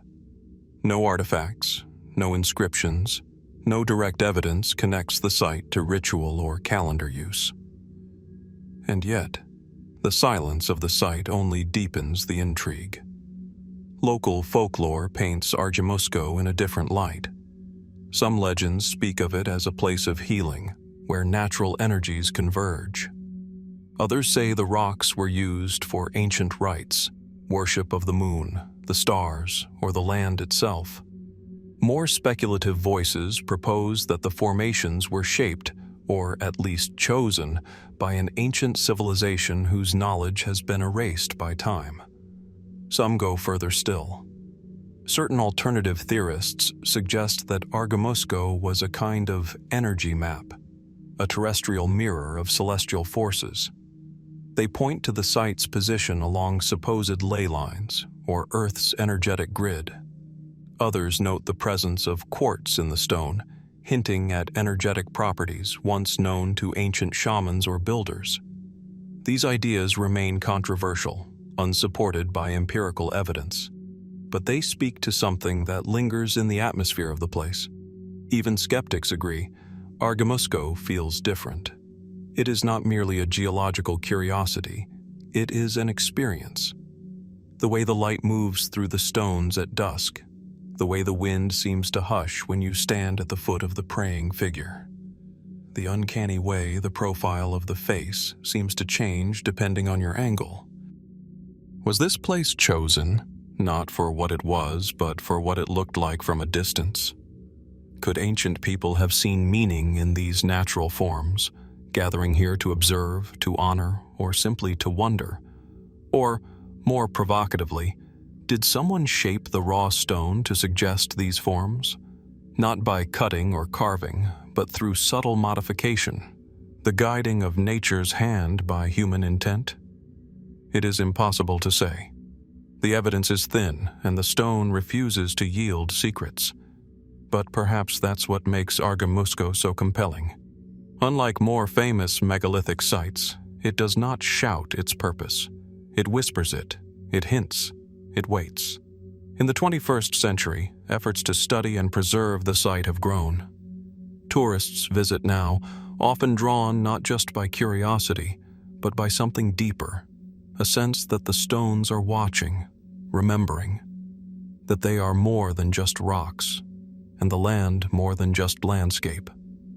As the light fades on the plateau and the stars begin to emerge, just as they have for countless nights over countless millennia, one question lingers. What was Argimusco meant to be? A coincidence of erosion? A sacred place chosen by ancient eyes attuned to forms we no longer see? Or the fading echo of a culture that knew how to listen to the stone itself? The winds return, the sky darkens, and Argimusco remains, silent, unmoved, unknowable. What else have we mistaken for nature that may have once been intention? And how many voices still sleep in the stone, waiting for us to finally ask the right question? As the last light fades across the silent plateau of Argimusco, casting its stone giants in silhouette, we shift once more across continents, this time to a coast where time washes in with every tide. From the windswept heights of Sicily to the sun-drenched shores of northwestern Mexico, we arrive at a place where stories are not told in stone structures, but carved directly into the rock itself. Here in the state of Sinaloa, along the Pacific coast, lies Las Labradas, a stretch of beach unlike any other. Scattered across smooth, dark, volcanic boulders are hundreds of carvings, enigmatic petroglyphs whose age, origin, and purpose remain, to this day, subjects of enduring debate. From a distance, the sight might appear ordinary. Waves rolling against a rocky shore, seabirds circling above, the scent of salt and sun in the air. But as you draw closer, the patterns begin to reveal themselves. Spirals, human figures, masks, abstract symbols. Entire compositions emerge, etched with care and skill into stone, some with lines so fine they seem almost modern. Who created them, and why? Las Labradas is officially dated to between 500 BC and 1000 AD, attributed to various pre-Hispanic cultures that once flourished in the region. But the range is wide, and the site's uniqueness raises far more questions than it answers. Unlike other petroglyph sites hidden deep in mountains or deserts, Las Labradas sits openly along the shoreline, fully exposed to the sun, the wind, and the relentless rhythm of the sea. Yet the carvings endure. Over 600 figures have been documented, etched into the basalt rock. Some depict stylized humans with exaggerated limbs, possibly dancing or in ritual poses. Others show animals, lizards, birds, turtles, rendered with almost playful simplicity. But then there are the more complex symbols, geometric patterns, circular motifs, star-like forms.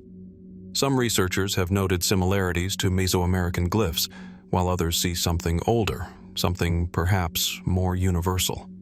Are these records of ceremonies, ancient calendars, maps, or something else entirely? Mainstream archaeologists tend to interpret the petroglyphs as religious or ceremonial in nature. They may have been the work of the Totorame or other coastal groups created during pilgrimage or seasonal rites. The beach may have served as a sacred site, a liminal space where land meets sea and the earthly touches the divine. In this view, the carvings were part of a larger cosmological system, each symbol imbued with layered meaning. But not all agree. Some researchers point out that certain motifs at Las Labradas, particularly the spirals and radial designs, resemble solar or celestial patterns found in petroglyphs across the world. Similar shapes appear in sites as far apart as Ireland, the American Southwest, and even the deserts of Saudi Arabia. Could Las Labradas be part of a much older, perhaps global symbolic language, one we have only begun to decipher? There are other anomalies. Despite the site's coastal exposure, many carvings have remained surprisingly well preserved. Some seem etched with a precision difficult to explain using the basic tools presumed available to local cultures. No metal implements have been recovered here, and yet the depth and uniformity of the incisions hint at a sophisticated technique. Is it possible that some of these carvings predate the cultures we associate with them? Could Las Labradas have been used, reused, and reinterpreted over thousands of years?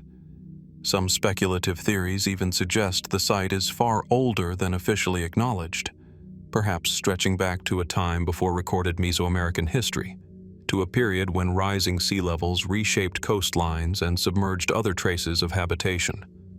The ocean, after all, gives, and it takes away.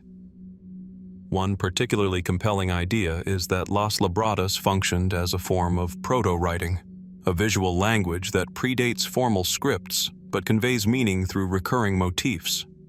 If true, it would place the site among a small, elite group of early symbolic traditions, comparable not just to other petroglyphs, but to humanity's earliest attempts to record and preserve memory.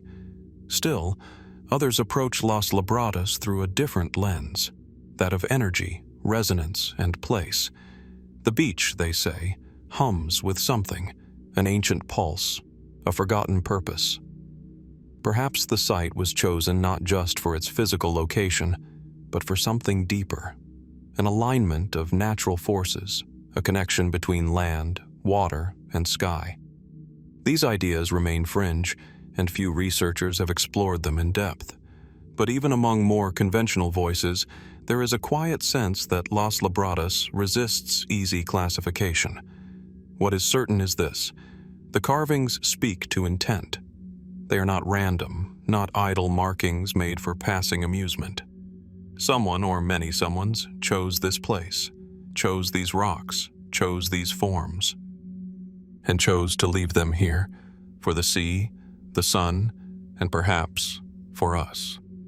What did these ancient artists see when they stood on this beach, centuries, or perhaps millennia ago? Did the symbols carry warnings or blessings? Were they prayers carved into stone or records of truths we no longer understand? Or were they meant for the sky itself, for something not of the earth, but watching from beyond it? As the tide rises and falls over the black stones, as modern visitors walk among the carvings with cameras and curiosity, the petroglyphs remain unchanged, silent, mysterious, undeciphered. And in that silence, we are left with only questions. What was Las Labradas meant to preserve? And what messages written in the language of stone still wait patiently, unread beneath the sun and sea? As the sun sets over the wave-washed petroglyphs of Las Labradas, we follow the path of carved stone northward, across continents and time zones to the forested rivers of New England. Here, along the banks of the Taunton River in Massachusetts, a very different kind of inscription lies waiting. Not on a beach or mountaintop, but in a quiet, wooded setting, partially enclosed now, protected from the elements, but no less shrouded in mystery. It is known simply as Dighton Rock. A boulder just over 5 feet high and nearly 10 feet long, Dighton Rock is made of gray-brown sandstone, its surface etched with symbols and figures that seem to belong to no single culture, and perhaps no single time. Unlike most petroglyphs, which are found in isolation or among others of their kind, Dighton Rock has been a point of fascination for over 3 centuries, its carvings debated, copied, and interpreted by scholars, settlers, indigenous elders, and explorers from across the world. The rock was first brought to broader attention in 1680 by Reverend John Danforth, who sketched its markings and described them in letters to the Royal Society in London. But even by that time, it seems the stone had already captured local curiosity. The indigenous Wampanoag people had long regarded it with reverence, though little of their oral interpretation survives in written form. Today, the boulder sits in a small museum in Berkeley, Massachusetts, protected from the tides that once washed against it. But it once rested at the edge of the river itself, half submerged in mud and water, its inscriptions worn smooth by centuries of current and wind. And it is those inscriptions that hold the mystery. The carvings include humanoid figures with outstretched arms, chevron patterns, spirals, arrows, and cryptic combinations of dots and lines. Some marks resemble runes, others suggest pictographs. None have been definitively translated. Over time, more than 24 competing theories have emerged, each proposing a different author, a different story, a different origin. So, who made the carvings on Dighton Rock? One mainstream interpretation is that they were created by indigenous peoples of the region, perhaps the Wampanoag or their ancestors. Some symbols bear resemblance to Algonquian iconography, stylized representations of warriors, celestial events, or shamanic visions. This theory is supported by the fact that the Wampanoag and other tribes often carved onto stone and tree bark as part of ceremonial practice. Yet, other interpretations stretch further, both in geography and imagination. In the 18th and 19th centuries, theories flourished linking the rock to Old World explorers. Some believed the markings were Norse runes, carved by Vikings who may have sailed far beyond Newfoundland. Others suggested Portuguese sailors, particularly Miguel Corte Real, who vanished in the early 1500s and whose followers, some claim, may have marked the stone as a record of their journey.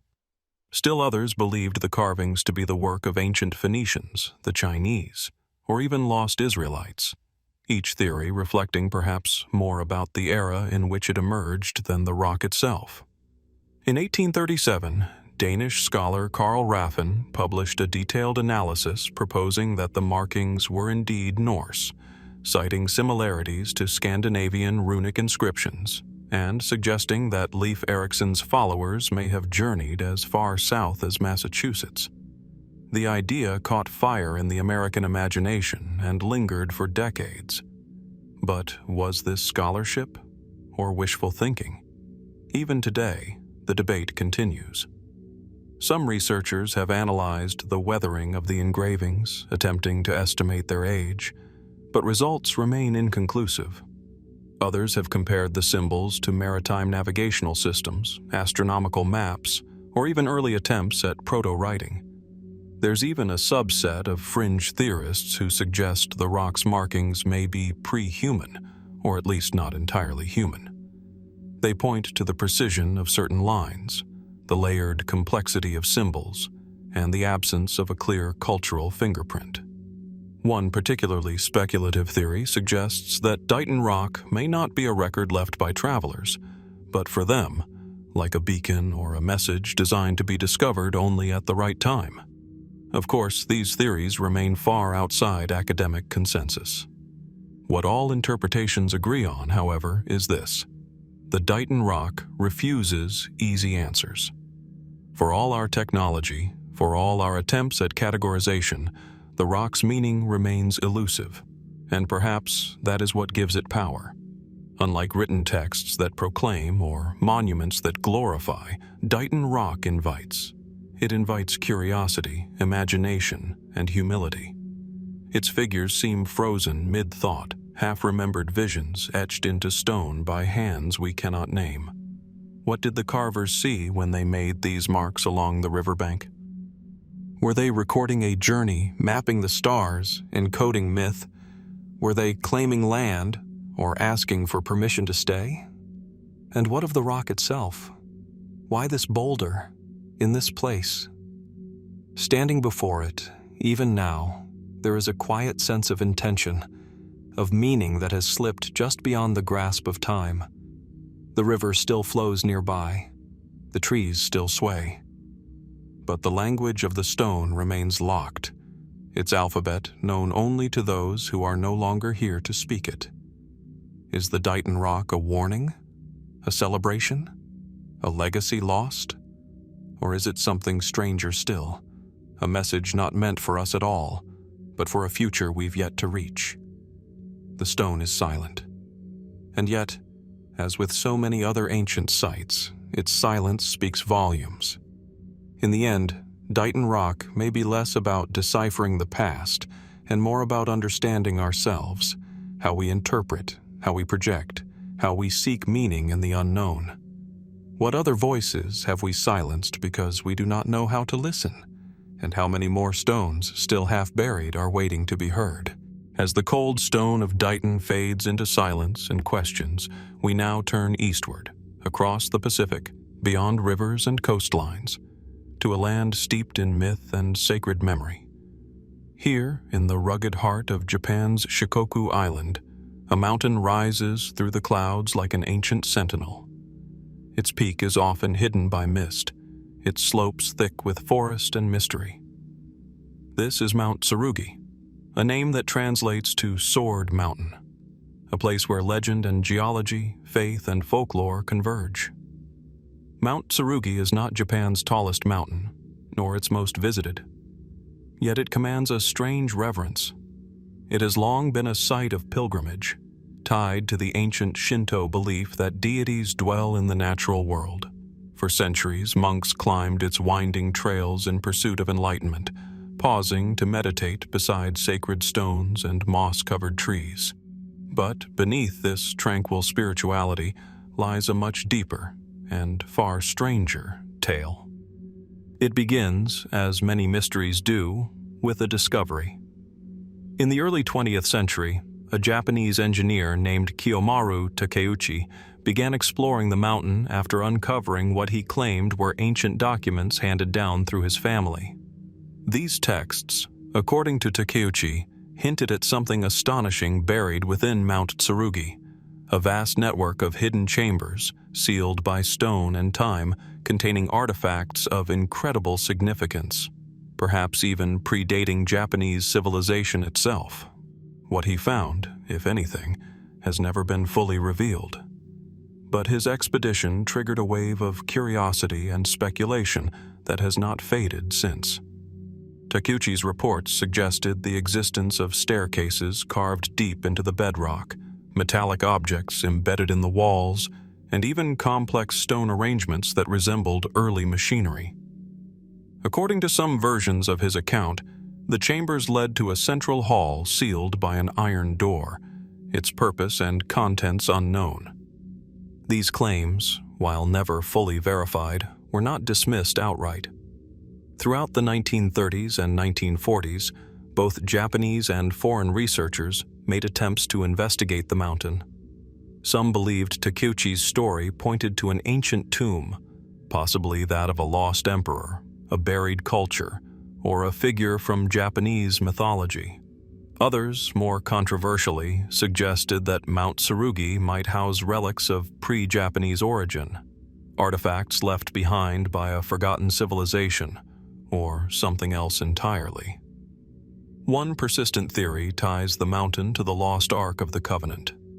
It might seem like a wild leap, but proponents draw connections between Mount Tsurugi and ancient Hebrew traditions, noting the unusual presence of certain star symbols, gold-threaded cloth remnants, and even linguistic patterns said to resemble early Semitic languages. These ideas remain firmly on the fringe, but they are discussed with a seriousness that suggests something more than idle fantasy. Then there are the accounts of electromagnetic anomalies. Some modern expeditions, conducted with sensors and ground-penetrating radar, have recorded strange fluctuations beneath certain areas of the mountain. Others claim that compass readings go awry, and that photographic equipment often fails near specific sites. While such anomalies can sometimes be explained geologically, their consistency and concentration at Mount Tsurugi continue to raise questions. Why this mountain? Geologically, Mount Tsurugi is part of a volcanic chain, shaped by eons of tectonic movement. Its terrain is rugged, composed of fractured rock, hidden caves, and sudden cliffs. But none of this fully explains the layout of what Takeuchi and others have described. Perfectly angular corridors, symmetrical stone arrangements, walls that seem smoothed by tools, not erosion. If these accounts are true, they suggest the mountain was not merely a natural formation, but chosen, modified, or perhaps hollowed out with a purpose we still do not understand. Could it have been a refuge, a burial site, a vault, or something far older? Some researchers have proposed that Mount Tsurugi may be connected to the Yamatai-koku mystery, a still unidentified ancient Japanese kingdom described in Chinese chronicles from the 3rd century AD. According to legend, the priest Queen Himiko ruled over this land, commanding forces of nature and spirit. Some fringe theories go further still, suggesting that the mountain contains the remains of her reign, hidden away from both history and modern inquiry. There are, of course, more grounded interpretations. Some archaeologists believe that stories of Mount Tsurugi's hidden chambers are the result of misidentified natural caves or erosion patterns. The metal objects, described in early reports, may be mineral veins, while electromagnetic disruptions could be tied to local magnetic fields. The mountain's sacred status, its role as a spiritual site for centuries, may have simply inspired embellishment and myth-making over time. But if that's true, one wonders, why do the stories persist? Why have so many returned to this mountain decade after decade, searching not for myth, but for something real? The Japanese government officially restricted excavation of the mountain after World War II. Whether this was done for preservation, safety, or secrecy remains unclear. Since then, Mount Tsurugi has remained mostly untouched, its interior unexplored by modern technology. No full-scale archaeological dig has been permitted. No comprehensive map of its inner cavities has been made public. And so, the mountain waits. From its mist-shrouded peak, Mount Tsurugi continues to overlook the forests below. Its slopes echo with the quiet tread of pilgrims, hikers, and seekers of truth. Whether sacred site, ancient tomb, or geological curiosity, it remains one of Japan's most enigmatic places, its story still unfolding, its chambers still sealed. And as we listen to the wind move through its trees, the question lingers. What lies beneath Mount Tsurugi? Stone and earth, or memory and myth? A forgotten civilization, or something we were never meant to find? Until the mountain opens its mouth and speaks, we can only wonder.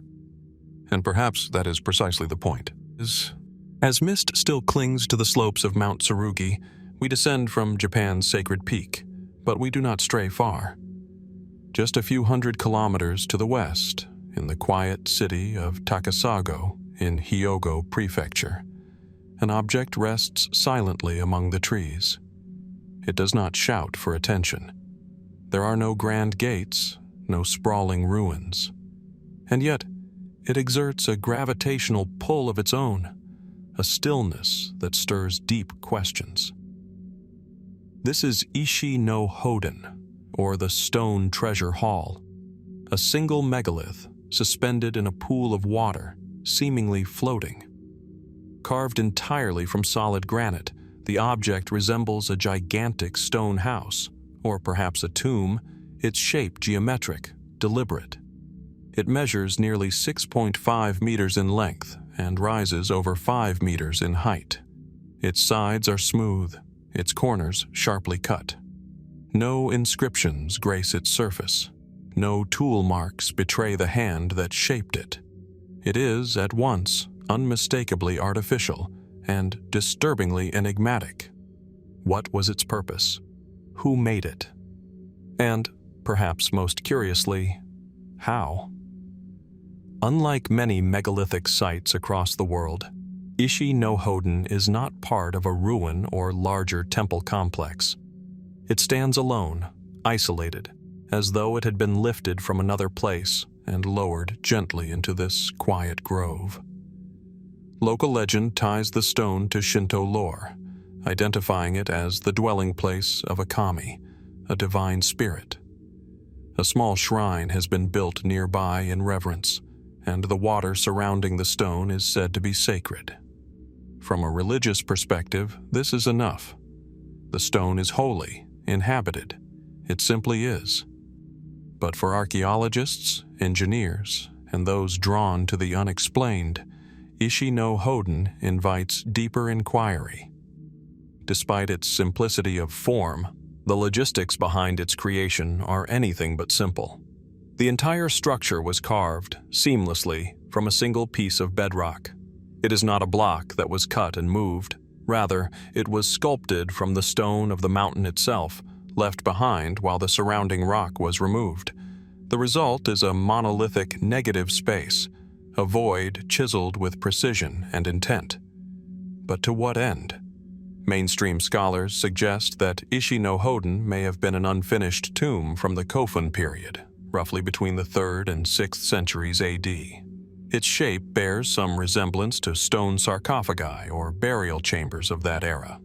According to this theory, the project was likely abandoned, perhaps due to the death of a patron, a shift in political power, or structural instability in the bedrock. But this explanation leaves several inconsistencies. For one, the stone's dimensions far exceed those of typical tombs from the time. Its scale is disproportionate to the burial needs of a single individual. Second, if it were indeed an abandoned tomb, why was so much effort made to complete it with such finesse? The symmetry is striking. The polish, in places, almost unnatural. And the mystery deepens further when we consider what surrounds it. Nothing. No tools, no debris, no scaffolding remnants, no ceremonial inscriptions. And most telling of all, no clear date. Attempts to pinpoint its origin through tool analysis or weathering have yielded only vague approximations. And so the possibility remains that Ishi-no-Hōden may be far older than the Kofun period, or constructed by a group whose methods and motives have since vanished from record. Some alternative theorists have gone further, pointing to the stone's resemblance to modern machined components, its edges squared with uncanny uniformity, its top surface almost perfectly level. Could it have been part of something larger? A mechanism? A foundation for a now vanished structure? These ideas venture beyond archaeology and into the speculative, but they emerge not from fantasy, but from a simple question. Why does this stone exist at all? In the absence of inscriptions or artifacts, the most compelling evidence lies in the engineering itself. Could ancient stonemasons, using only chisels and basic tools, have carved such a monumental piece with this degree of perfection? If so, where are the marks? Where are the half-finished test pieces, the errors, the discarded prototypes? Some researchers point to the absence of such traces as an indication that this was not an experiment, but the result of a process that had already reached a high level of refinement. And that leads to another question. If the creators of Ishi-no-Hōden possessed such ability, why is there no other structure like it? No replicas, no cultural successors. It is as though the technique emerged in isolation and then disappeared without a trace. Fringe theories have, inevitably, entered the conversation. Some claim the stone was a beacon, part of a global network of megalithic sites linked through energy lines or magnetic fields. Others suggest it is not unfinished at all, but completed long ago for a purpose we can no longer recognize. A marker, perhaps, or a relic left behind by an earlier lost civilization, one that understood stone in ways we do not. Even more speculative claims draw parallels between Ishi-no-Hōden and other anomalous sites worldwide. Baalbek in Lebanon, Ollantaytambo in Peru, the rock-hewn churches of Ethiopia. In each case, there is a sense that something doesn't quite fit. That someone, or something, once moved stone not just with strength, but with knowledge we have yet to recover. And then there's the water. Fed by a natural spring, the shallow pool surrounding the monolith never dries, regardless of season. To Shinto practitioners, this is no accident. The water sanctifies, protects, and seals the stone's energy within. But others wonder, was the water a symbolic boundary, or part of the original design? Could it have served a practical function? A mirror for the heavens? A method of vibration control? Or something more obscure? Today, Ishi-no-Hōden rests undisturbed, visited by pilgrims, photographers, and the curious. It does not proclaim its mystery. It simply waits, serene, motionless, complete. We gaze at it and ask, again and again, who carved this stone? Was it a forgotten craftsman, working in silence? A ritual act of devotion? Or is it a message in geometry, etched in granite for eyes not yet ready to understand? In the stillness of that sacred grove, The stone offers no answers, only reflection, and the lingering sense that we are standing not just before an artifact, but before a riddle written in rock. As the granite silence of Ishi-no-Hōden lingers in the mind, we journey west, across continents and seas, to the heart of rural Brittany in northwestern France. Here, where fields roll gently under gray skies and fog clings to hedgerows like memory itself, there stands another enigmatic monument. One that, like the others, has no voice, but speaks volumes. It is known as La Roche-aux-Fées, the Fairy Rock. Tucked near the small commune of Essay, this megalithic structure feels almost out of place. A Neolithic dolmen of immense scale, it rises not on a mountaintop or deep within a forest, but at the edge of an open field beside a narrow country road. Yet its presence is commanding. Immense slabs of stone arranged in a long, narrow corridor, flanked by vertical megaliths, and capped with massive horizontal lintels. Over 40 stones in total form the structure, many of them weighing over 40 tons. At first glance, it appears to be a passage tomb, similar in design to sites like Newgrange in Ireland or Maeshowe in Orkney. And that may well be true. Archaeologists date the construction of La Roche-aux-Fées to roughly 3000 BC, placing it deep into the Neolithic era, a time when the first farming communities were shaping the European landscape. But from the moment one steps into its corridor, a different question begins to form. Not of when it was built, but how, and more puzzling still, why. The monument's alignment is precise. Its long axis points almost exactly toward the point on the horizon where the sun rises during the winter solstice. This isn't random. It speaks to a sophisticated awareness of astronomy, an understanding of light, time, and seasonality. But how did the builders, some 5,000 years ago, move and arrange these titanic stones? There are no quarries in the immediate area that could have produced stones of this size. Some must have been transported from miles away. With no wheels, no pack animals, and only rudimentary tools, what methods did they use? Ropes and logs? Earth ramps? Water flotation? Or something else entirely? No records remain. No inscriptions adorn the stones. The people who constructed La Roche-aux-Fées left no written language, only this structure, enduring. Its purpose, too, remains uncertain. Mainstream interpretations see it as a tomb, a sacred site for the dead.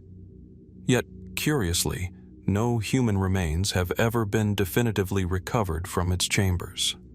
Could it have served another function? An astronomical observatory? A ceremonial gate? A resonance chamber? Local legends suggest a different origin altogether. According to Breton folklore, the dolmen was not built by humans at all, but by fairies, the Fées of the forest. In a single night, they are said to have placed the massive stones with ease, crafting the structure in silence beneath a full moon. The myth is ancient, passed down for generations, and while clearly symbolic, it hints at a cultural memory of awe, of disbelief that ordinary people could have raised such a thing. Some villagers claim that if you count the number of stones on one side of the dolmen and then count the other, the numbers never match. Try again, and you'll find a different result. A trick of geometry? A clever illusion? Or something more elusive? The mystery deepens when one considers the broader landscape of megalithic Europe. From France to Ireland, Spain to Scandinavia, similar dolmens appear, vast stone corridors aligned with celestial events. Were these isolated creations, born from scattered tribal knowledge? Or were they part of something more connected, an ancient network of builders, perhaps even a forgotten civilization, lost to history? Fringe theories have, of course, emerged. Some propose that megalithic structures like La Roche-aux-Fées were not burial chambers at all, but energy centers, points of geomagnetic resonance tied to the Earth's natural frequencies. They cite dowsing responses, electromagnetic anomalies, and the curious feeling some visitors report, a sense of heaviness or altered awareness when inside the chamber. Others suggest the builders may have possessed sound-based technology, using vibration or harmonic resonance to move stones or shape materials in ways we no longer understand. Still others link the site to Atlantean myths or ancient visitors from distant lands, or even beyond. But such ideas remain speculation, unproven, and often unwelcome in academic circles. And yet, the structure remains. Undeniable, solid, impossibly old. Its silence becomes part of its language. Today, La Roche-aux-Fées is protected, maintained as a cultural monument. Tourists walk its length. Children count its stones.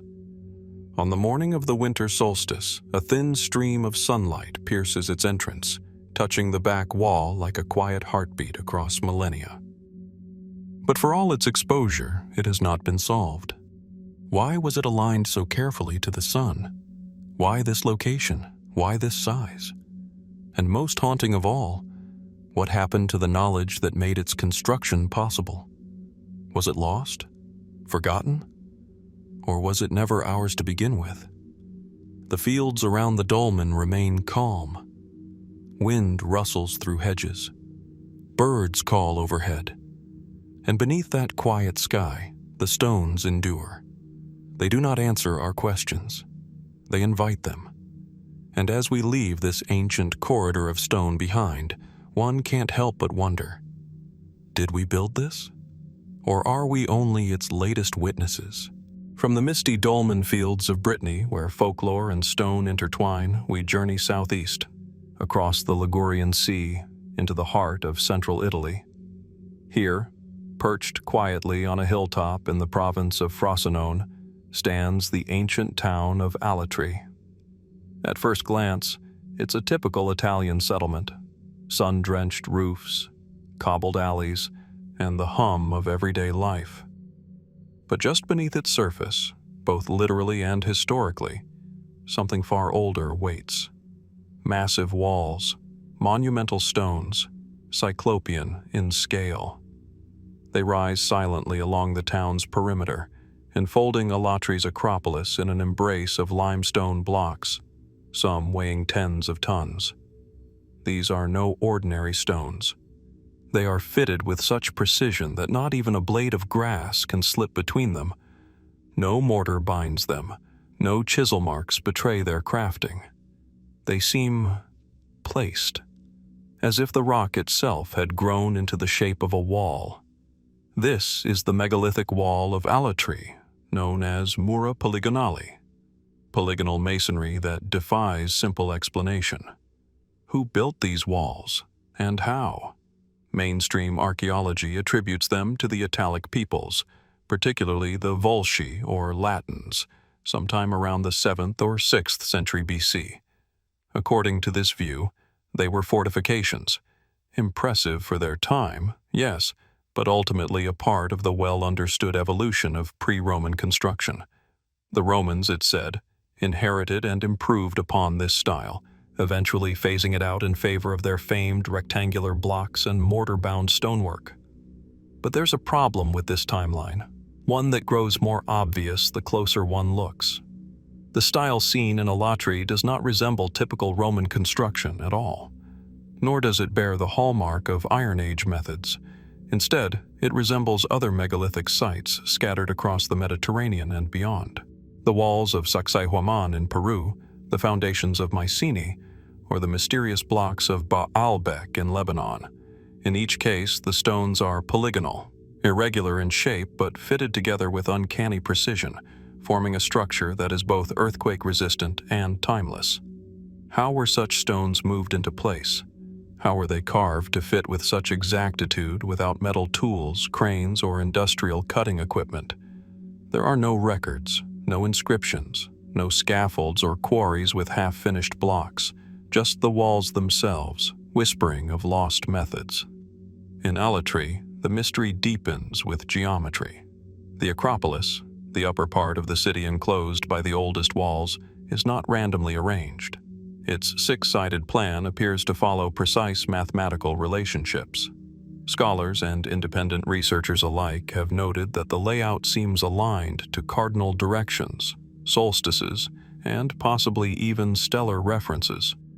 Some propose that the walls were designed not just for defense, but as part of a grander cosmic blueprint. Consider the Porta Minore, a small triangular doorway built into the ancient wall.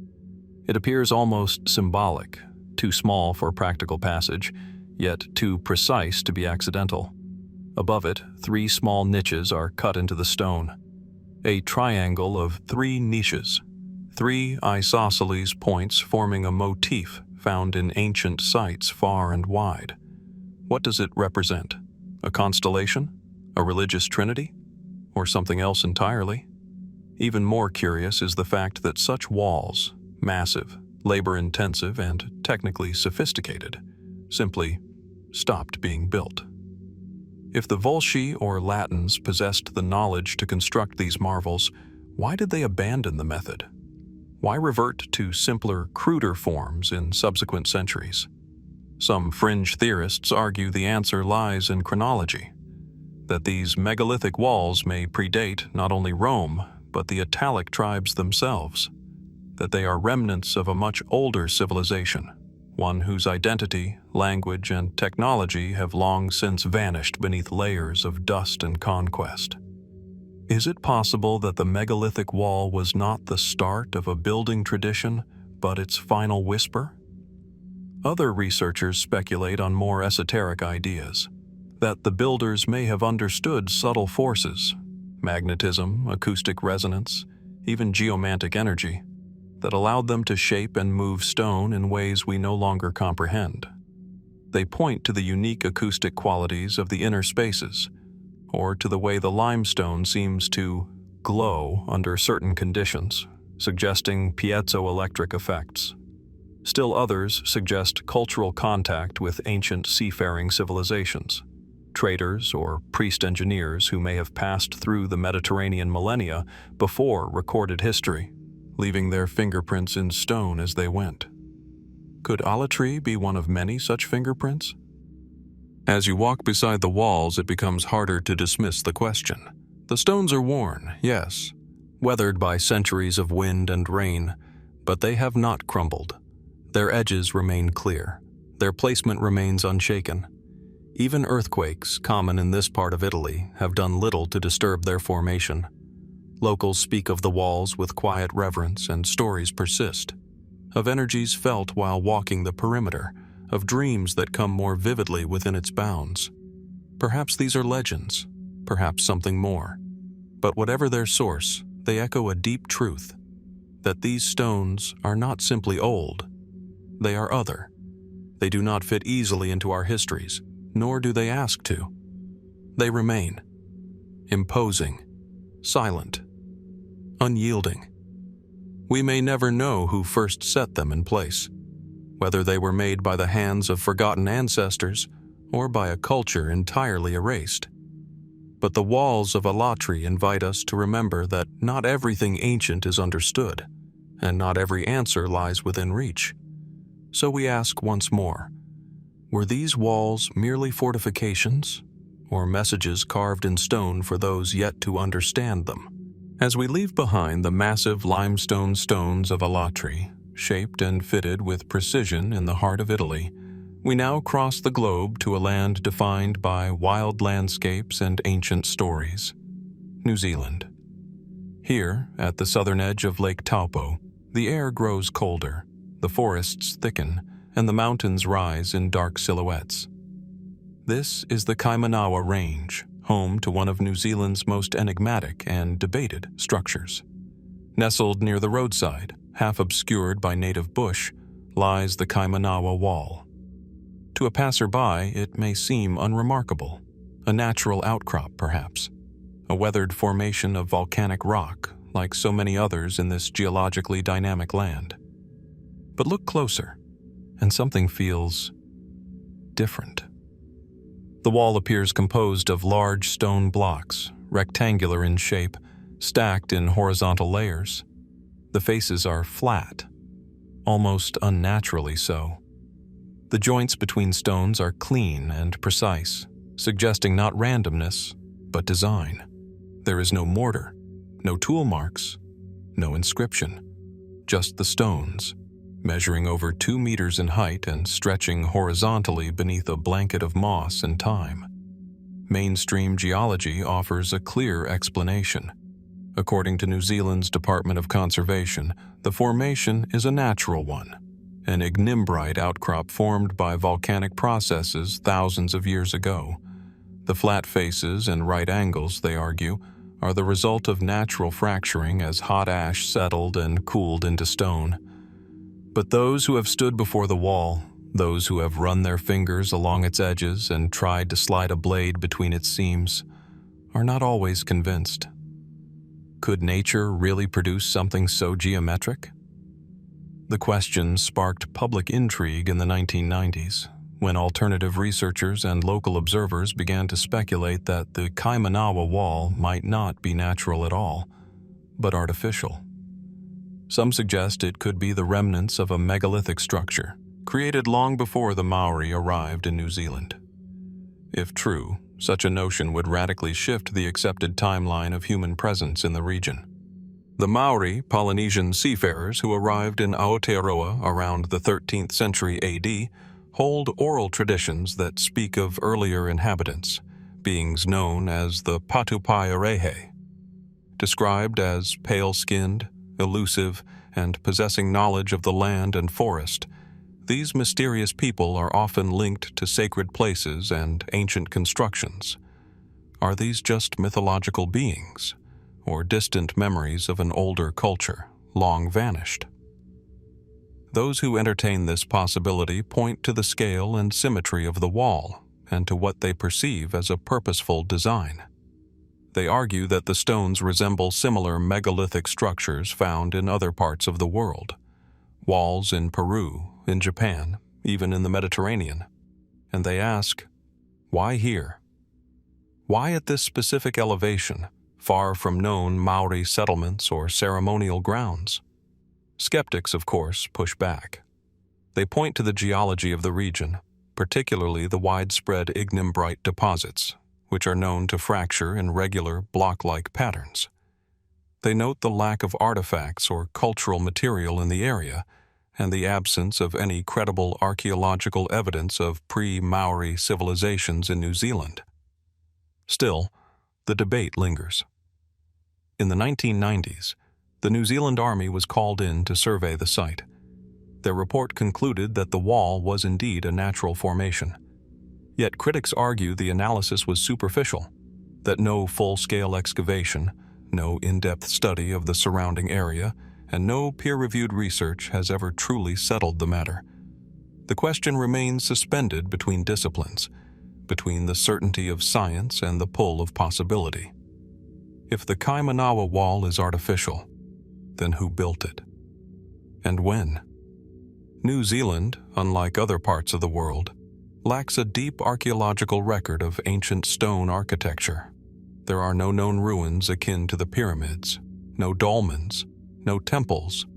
The Maori primarily built with wood and earth. So the idea of a lost stone-building culture, predating known habitation by thousands of years, would challenge not only New Zealand's history, but humanity's broader migration story. Some fringe theories even reach further, linking the Kaimanawa Wall to global cataclysms, to civilizations wiped out in ancient times, or to sunken lands and legendary islands like Mu or Lemuria. Others suggest it may be the remnant of an ancient navigational outpost, part of a forgotten network of maritime cultures that traversed the Pacific long before modern historians believed such voyages possible. Yet, despite all speculation, the wall does not offer easy answers. There are no artifacts to date, no carvings, no human remains, just a structure that looks suspiciously regular, and a silence that stretches across centuries. Nature, after all, is capable of remarkable mimicry. Stone can split in ways that imitate intent, but intent leaves traces. And the Kaimanawa Wall leaves only questions. In its stillness, in its ambiguity, the wall reflects a deeper truth: that the line between the natural and the man-made is not always as clear as we imagine. That in the vast theater of Earth's history, many stories may have unfolded without leaving the kinds of records we expect. As the forest reclaims the structure, moss thickening over stone, roots pressing into seams, it seems the land itself is guarding a secret. And we are left to wonder, was this wall crafted by hands now lost to time? Or is it simply a monument to nature's geometry, misread by our hunger for mystery? Perhaps, as with so many ancient enigmas, the answer lies not in stone, but in the spaces between them. From the forested mysteries of New Zealand's volcanic highlands, where stone geometry seems to echo forgotten hands, we cross the Pacific once more, this time to the rugged slopes of the eastern Andes in Bolivia. Here, the landscape unfurls with a quiet drama. Thick forests give way to red stone ridges. Cloud shadows dance across valleys once roamed by the Inca and cultures even older still. And on a great sandstone monolith, near the small town of Samaipata, lies one of South America's most curious and least understood marvels, a stone hill carved with strange water channels, deep grooves, and enigmatic patterns. This is El Fuerte de Samaipata, the fortress of Samaipata, though fortress may be a misnomer. It is neither castle nor citadel in the traditional sense, but rather a massive outcrop of rock that has been shaped, sculpted, and inscribed over centuries. Some of its carvings are grand and symbolic: animal forms, zigzags, sacred shapes.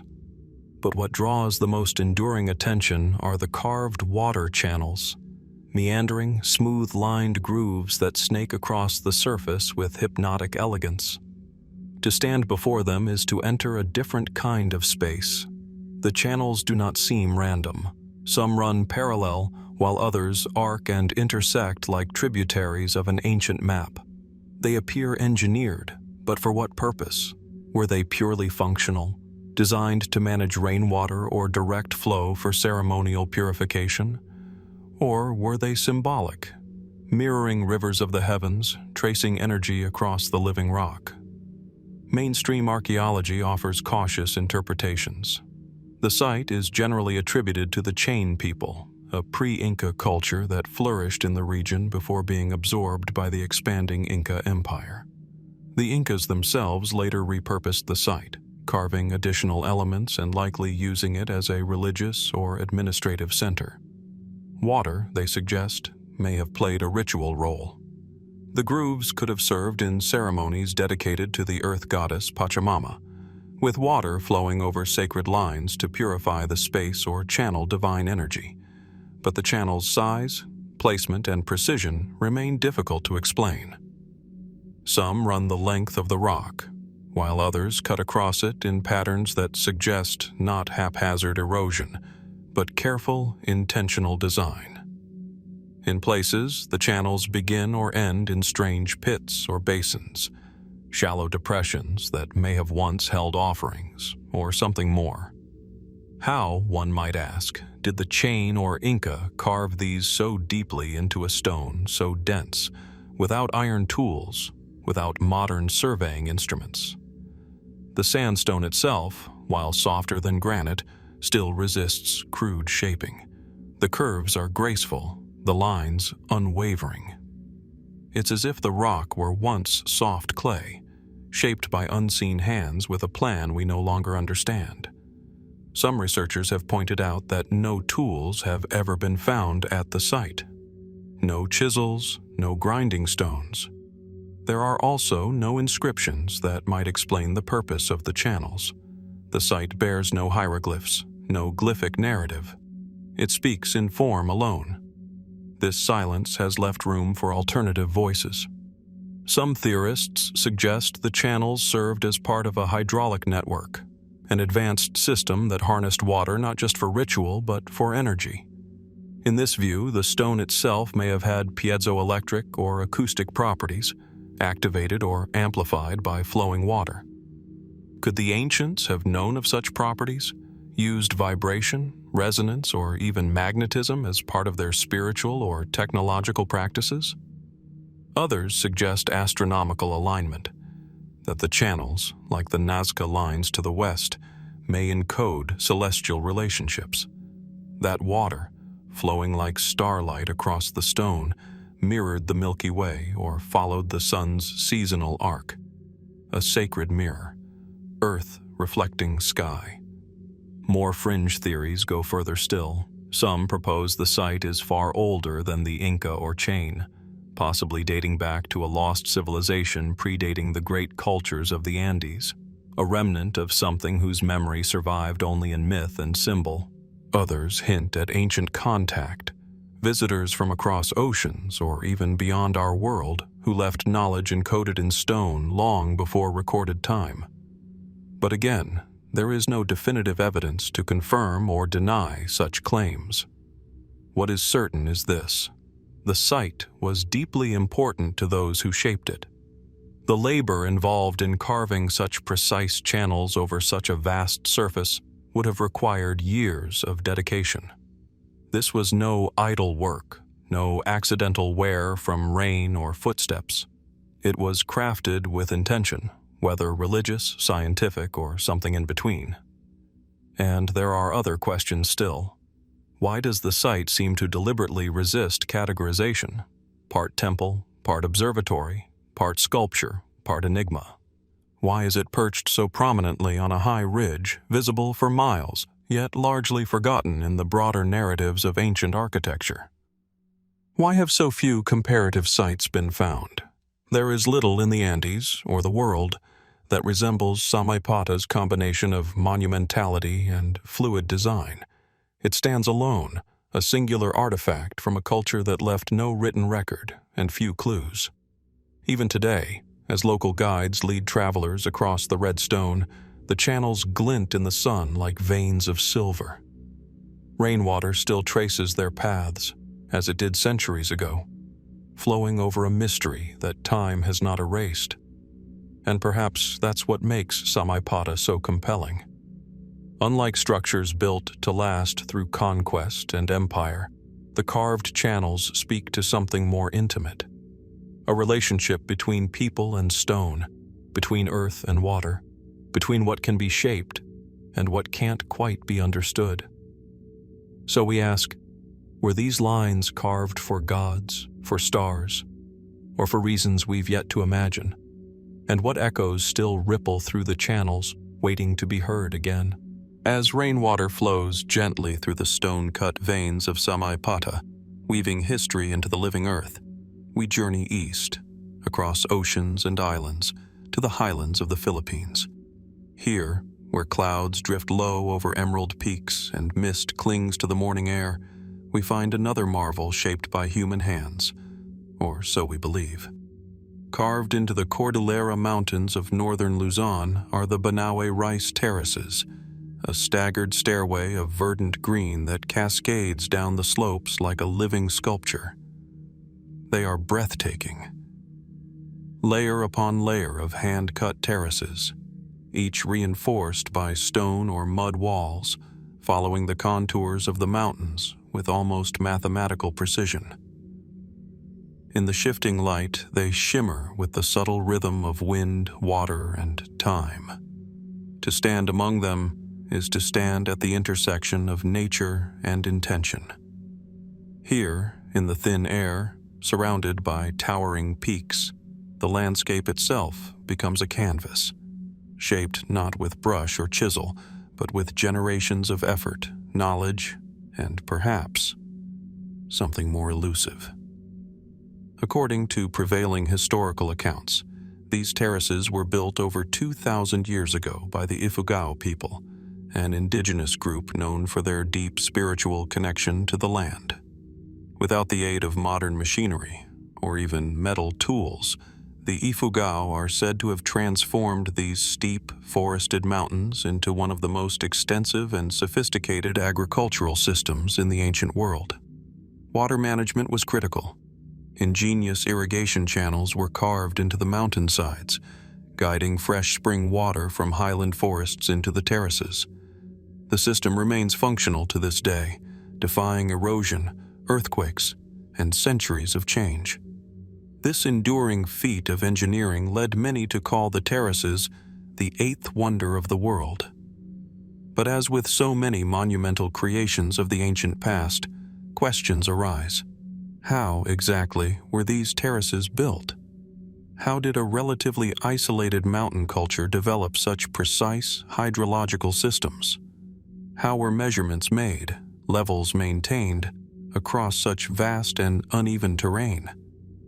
There is no written record from the builders, no blueprints, no tablets, no monuments boasting of kings or architects.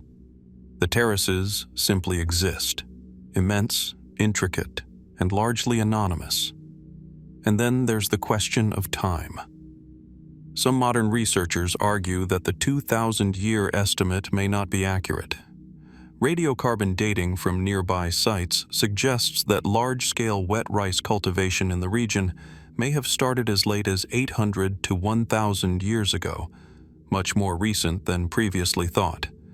If true, this would not diminish the achievement, but it would shift the narrative. Could there have been even earlier versions, now buried or eroded? Or might the terraces themselves be a continuation of an even older tradition, one whose origins have been lost to memory? Alternative theories, some fringe, others speculative, ask whether the terraces may not have been designed solely as agricultural platforms. Could their patterns serve other purposes?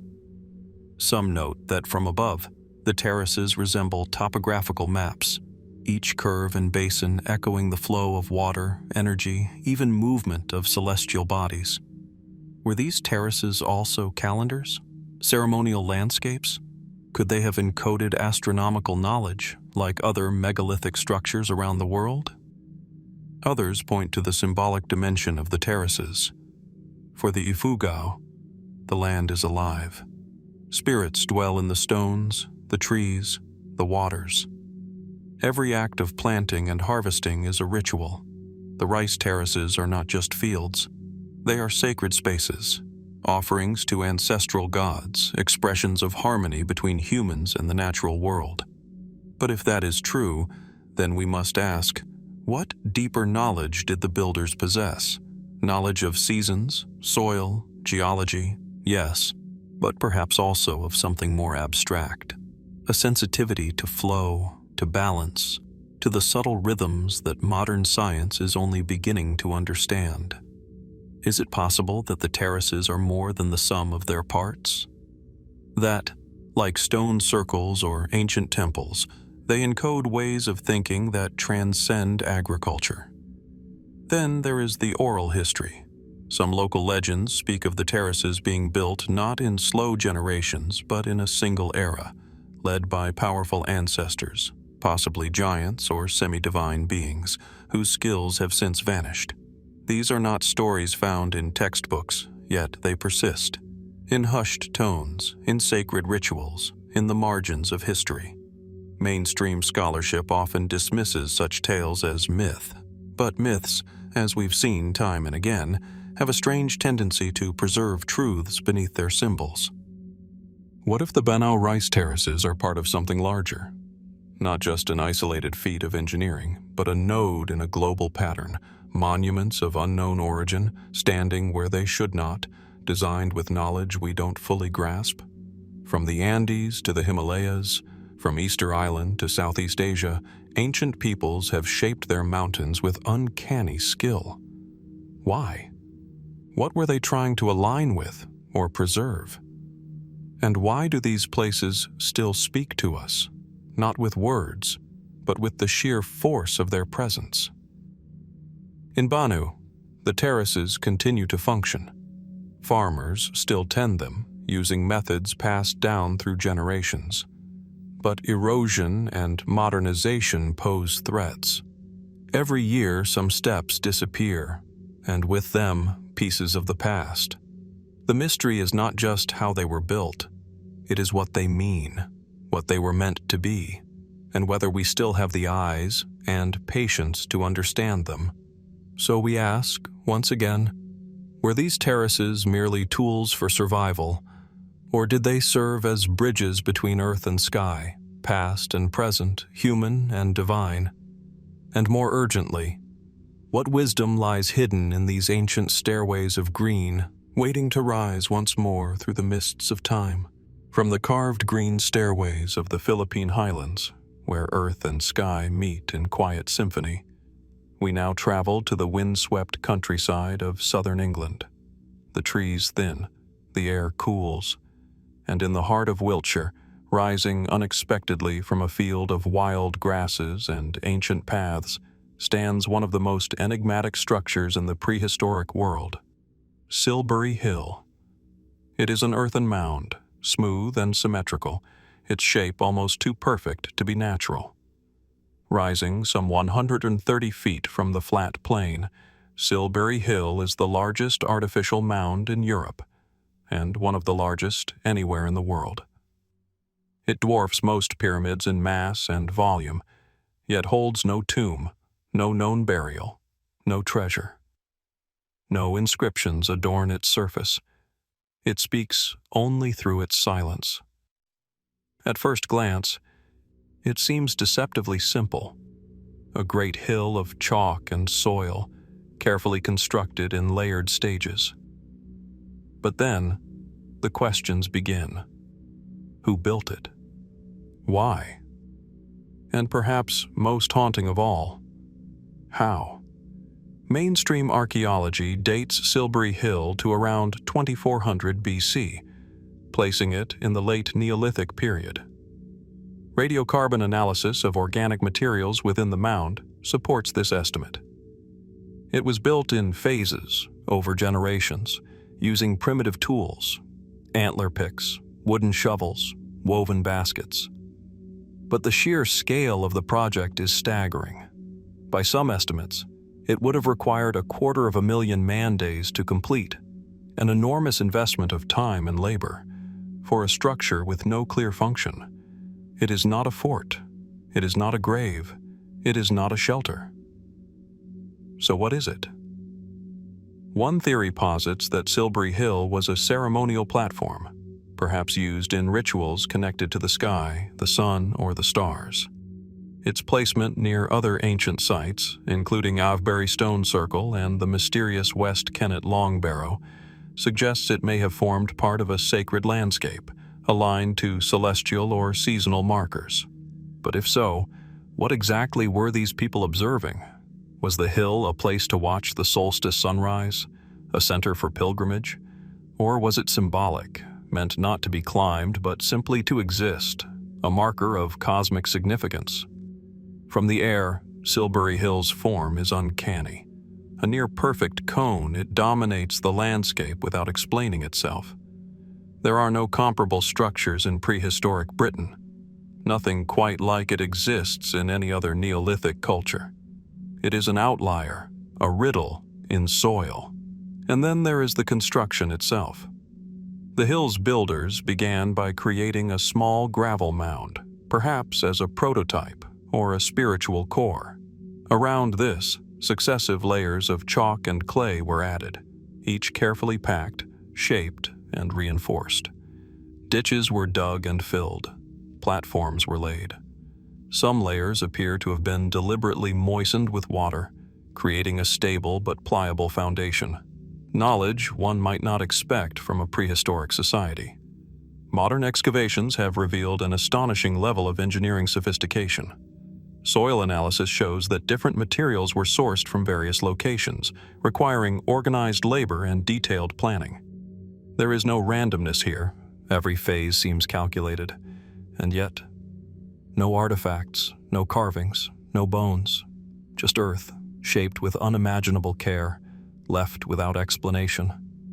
Could Silbury Hill have once supported a wooden structure on top, long since lost to time, Could it have served as a symbolic world mountain, connecting the underworld, earth, and sky? Or was it something entirely different? Perhaps a platform for sound or energy, like a massive natural amplifier. Fringe theories have emerged over the years. Some suggest Silbury was a geodetic marker, part of a vast prehistoric system of measurements stretching across ancient Britain, its location mathematically aligned with Stonehenge, Avebury, and other sacred sites. Others believe it encodes sacred geometry, or that its proportions reflect knowledge of astronomy, precession, or even planetary distances. More speculative voices point to the idea that Silbury was not a product of Stone Age minds at all, but a legacy of a forgotten civilization, now erased from the archaeological record. A remnant, perhaps, of a society with knowledge far exceeding what we assume for the Neolithic. Some even draw parallels between Silbury Hill and other great mounds across the world, such as the Great Serpent Mound in Ohio, or the pyramids of Mesoamerica. Could ancient cultures, separated by oceans and continents, have shared a common vision or a forgotten purpose? The problem is that Silbury Hill refuses to tell its story. Excavations have been conducted, some as early as the 18th century, others more recently using modern equipment. None have yielded conclusive evidence. In one instance, a vertical shaft was dug down through the center, another tunnel bored in horizontally. Still no burial chamber, no relics, only chalk, mud, and silence. Perhaps the mystery of Silbury Hill lies not in what it contains, but in what it represents. A statement, carved into the landscape itself, a monument to something we no longer perceive.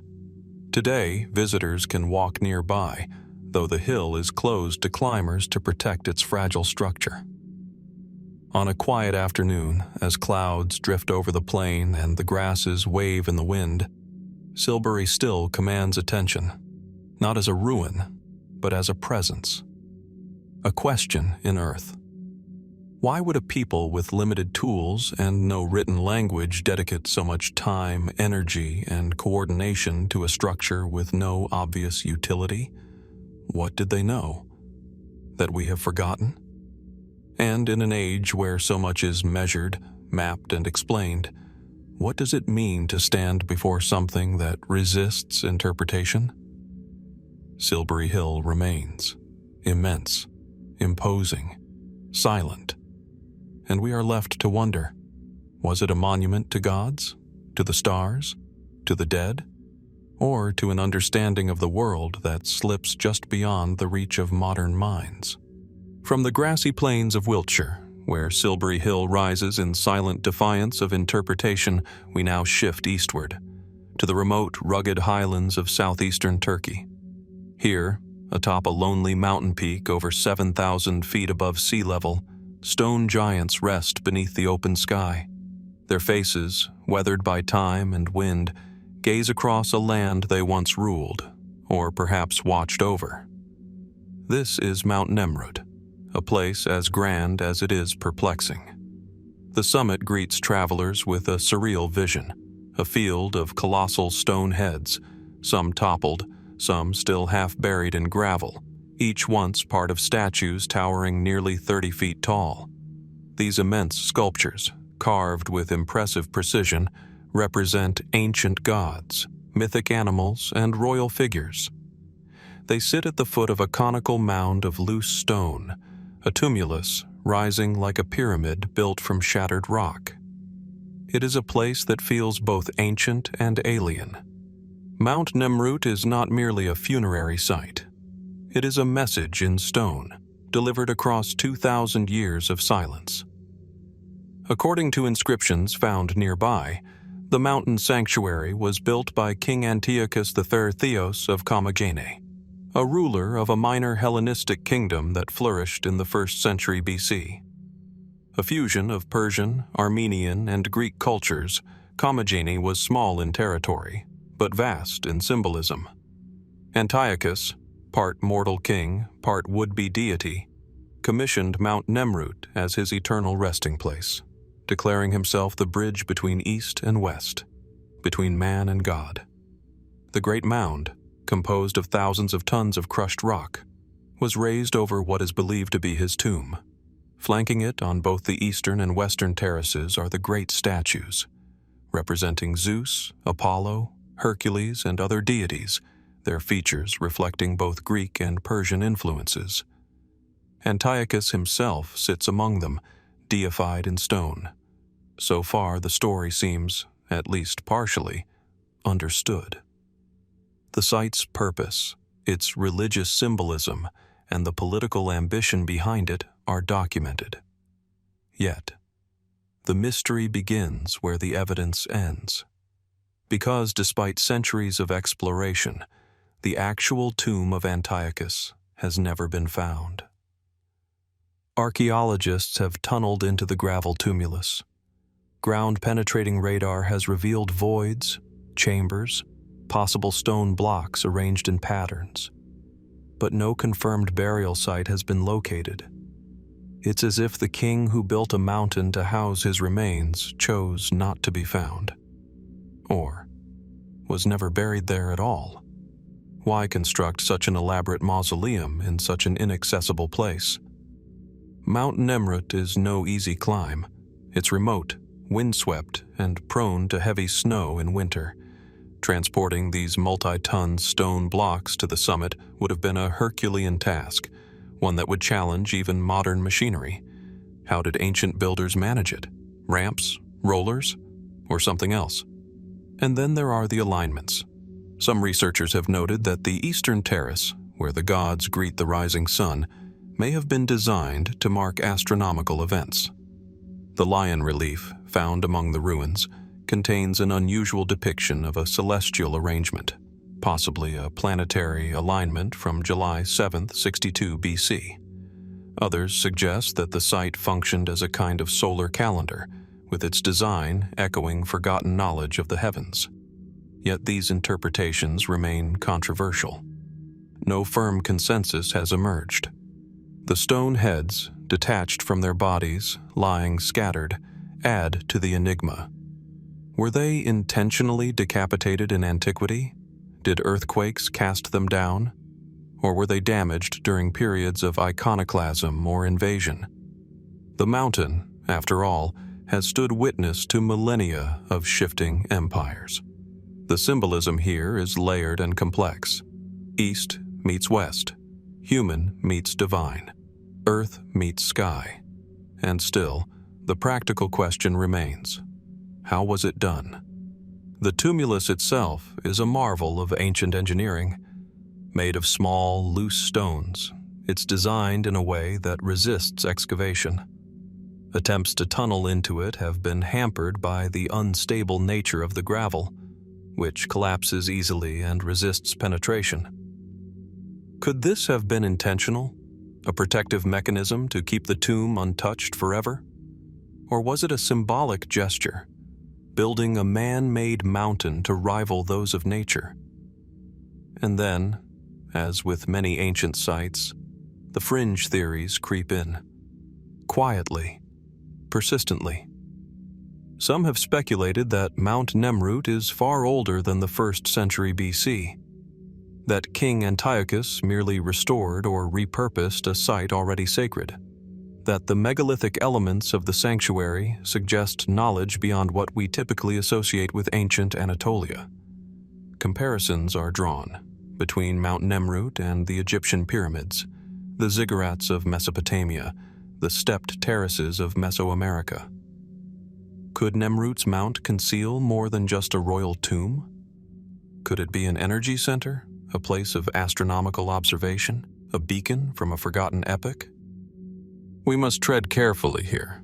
The danger and mystery is not in asking questions, but in answering them too quickly. Still, it is impossible to stand at the summit of Mount Nemrut and not feel the weight of its silence. The gaze of the stone gods is eternal. The mountain winds whisper truths we cannot yet decipher. And the tomb, if it exists, remains sealed beneath thousands of tons of stone. Unreachable, untouchable. Why did Antiochus choose this mountain? Was it chosen for its height, its alignment, its proximity to the divine? What lies beneath the gravel mound, if anything? And could Mount Nemrut, like so many ancient structures scattered across the globe, be part of a deeper pattern, one that speaks to forgotten knowledge, unseen connections, and civilizations that whispered to the stars? The sun sets slowly over the summit, casting long shadows across the broken heads of gods. Time moves on, but the mountain remains, and so does the mystery. As we descend from the wind-swept heights of Mount Nemrut, we travel not only across continents, but across dimensions of belief, moving from gods carved in stone to circles carved into the earth. From the mountains of Turkey, our journey now takes us northwest to the emerald fields of Northern Ireland. Just a few miles outside Belfast, nestled among the gentle hills and modern roadways, lies a structure that seems almost forgotten by time, and oddly out of place. The Giant's Ring. At first glance, it seems deceptively simple, a massive circular earthwork enclosing over 200 meters in diameter, surrounded by a tall earthen bank. Sheep graze along its rim. Trees line the periphery. The city hums just beyond the horizon. But step inside, and something changes. The air feels heavier, quieter. Time, somehow, seems to hesitate. At the center of this circle, weathered by centuries of rain and silence, stands a megalithic tomb, an arrangement of large stones forming what is thought to be a Neolithic passage tomb, possibly dating back to around 2700 BC.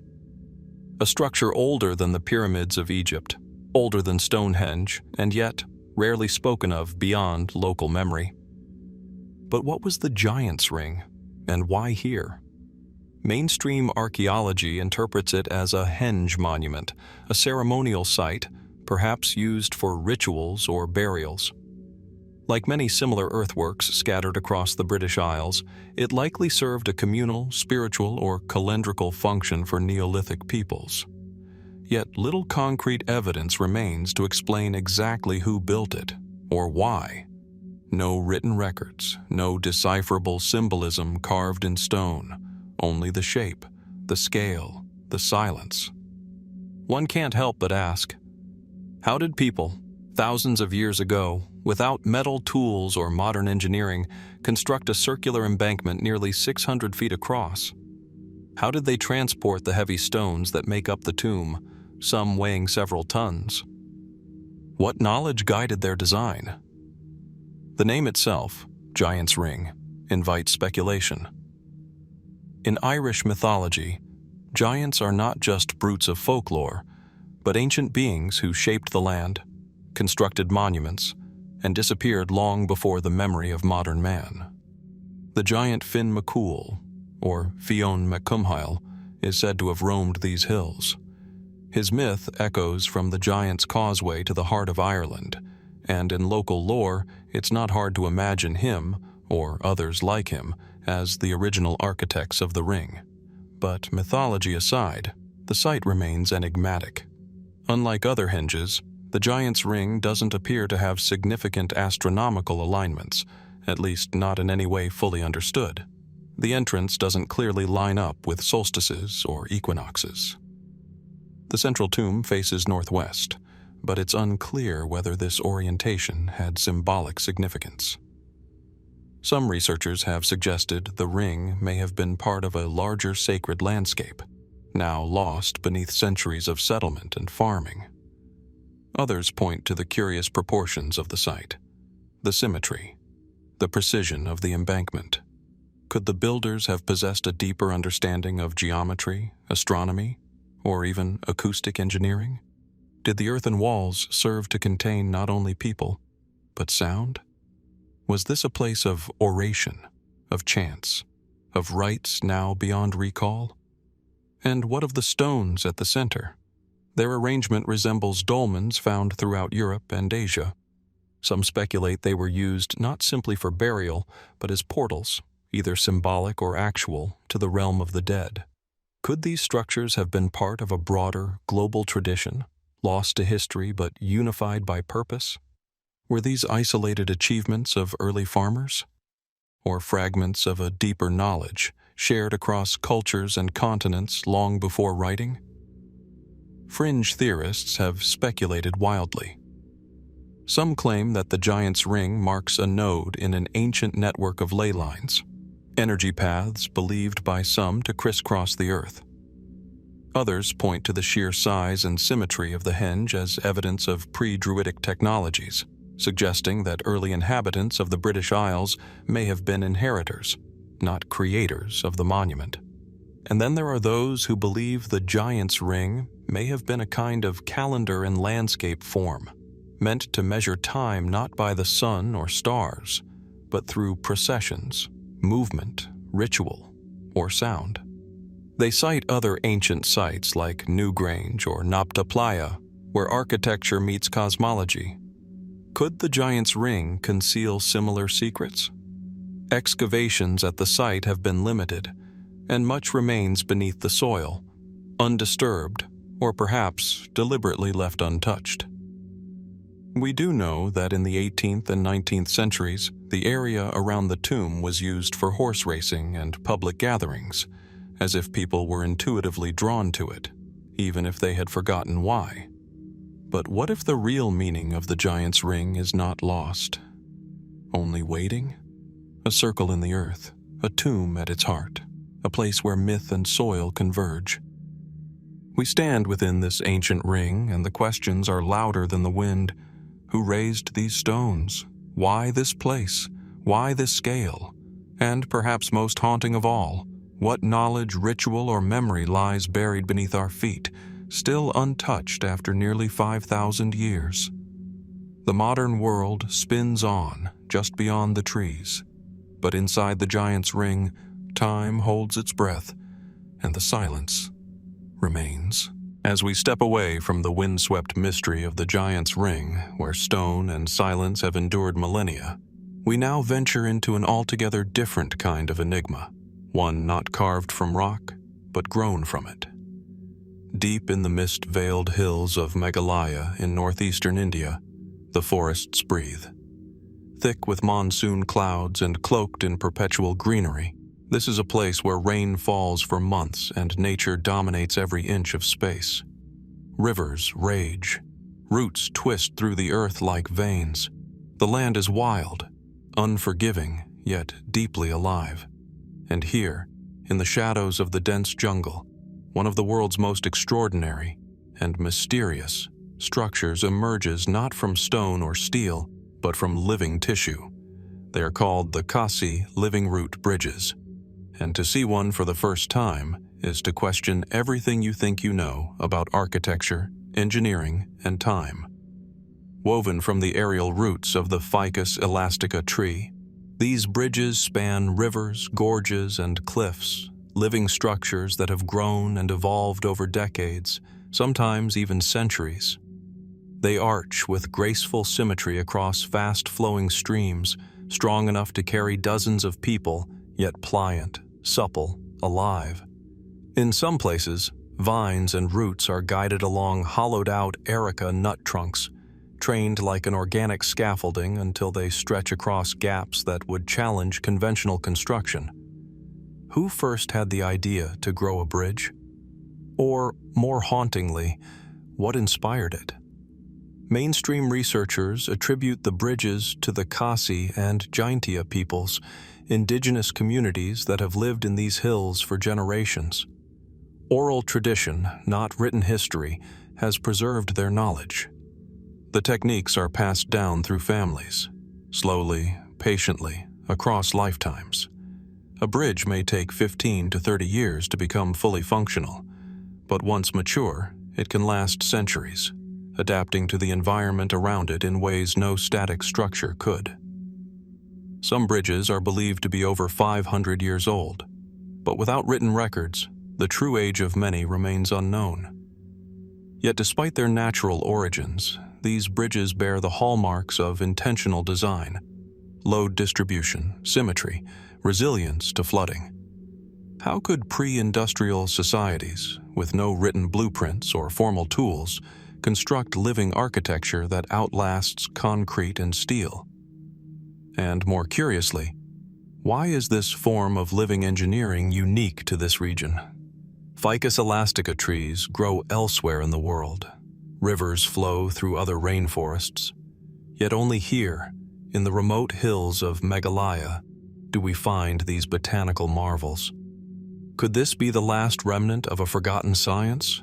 One not based on conquest over nature, but collaboration with it? Some ethnobotanists suggest the bridges may be part of a broader, now lost, cultural philosophy, what they call biocultural engineering. A way of thinking that doesn't separate builder from landscape, but treats the land itself as a living collaborator. In that light, the bridges become more than passageways. They are dialogues between human and forest. Agreements forged not with hammers, but with time. But for others, the questions go deeper. Why do some of the bridges grow in double tiers, forming natural suspension structures rarely seen even in modern architecture? Why do some form elegant curves and arches, rather than following the shortest or easiest path across the water?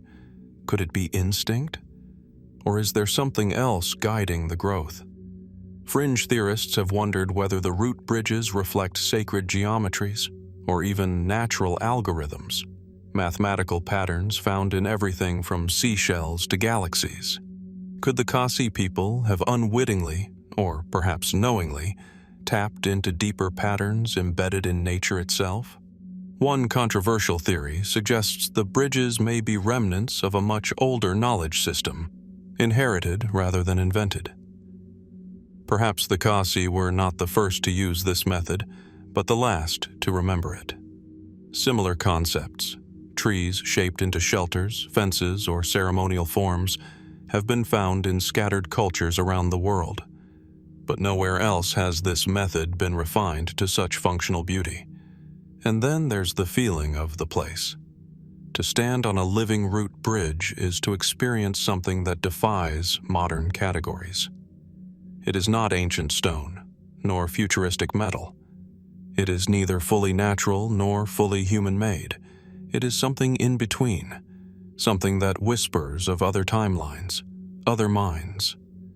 The bridges do not rot. They do not crack like cement. They do not corrode like iron. Instead, they grow stronger with time. The more they are used, the more the roots thicken, weaving themselves into tighter, more resilient bonds. They are, in every sense, living architecture. Could they represent a future humanity has forgotten to consider? As climate change reshapes the planet and cities groan under their own weight, might the answers lie not in silicon or steel, but in the quiet genius of these hilltop bridges? Or are they simply miracles of patience, the result of centuries of trial and error, love and labor, rooted in survival? Even among those who study them, the bridges defy easy classification. Are they infrastructure, art, ritual, or are they something else entirely? In a world obsessed with speed, growth, and progress, the Khasi root bridges stand as quiet defiance. They are built not in years, but generations. They do not conquer nature, they become part of it, and in doing so, they invite us to ask, have we forgotten how to build like this? Have we lost a deeper connection with the earth beneath our feet? The Khasi themselves rarely speak of the bridges in mystical terms. For them, they are part of life, a necessary, practical tradition. But for outsiders looking in, it is impossible not to feel awe and wonder. Who first taught a tree to cross a river? And what other forgotten knowledge, still hidden in the forests, mountains, and valleys of our world, waits, quietly, to be rediscovered? From the damp, breathing forests of Meghalaya and their living bridges, we move north, far north, into a landscape carved by ice and shadow. Here, where the air carries the chill of old winds and the silence runs deep, An entirely different kind of structure lies beneath the soil. It does not rise in grandeur. It does not glitter in stone. It whispers, buried beneath centuries of moss, roots, and time. We arrive at Ullevål, in the rugged heartland of Norway. The land here feels ancient, raw, and watchful. Rolling hills give way to quiet valleys, and deep within one such valley, an anomaly unfolds. Beneath the surface lies a pattern, visible only from the sky through satellite imaging and aerial surveys. It's called the Ullevål Earthworks, and its story is only beginning to be told. At first glance, there is nothing particularly unusual. Faint ridges, curving lines in the soil, some circular depressions obscured by vegetation. But when mapped and measured, a clear pattern emerges, geometric precision spanning dozens of meters, with forms that suggest intent, not accident. Who built them? When? And perhaps more curiously, why? Mainstream archaeology has cautiously classified the Ullevål formations as ancient agricultural terraces, or early Iron Age structures, perhaps created between 500 and 100 BC. Some hypothesize they were used for ceremonial gatherings or simple farming. Yet, the arrangement, scale, and design seem to resist such easy categorization. The layout includes concentric rings, long rectilinear mounds, and channels that appear too carefully spaced to result from erosion or natural geological processes. Some researchers have noted alignments that correspond, roughly, with solar and lunar cycles. Others claim certain angles match cardinal directions with uncanny accuracy. But the deeper the investigations go, the stranger the picture becomes. For one, there are no nearby settlements of appropriate age or size that might explain the need for such vast earthworks.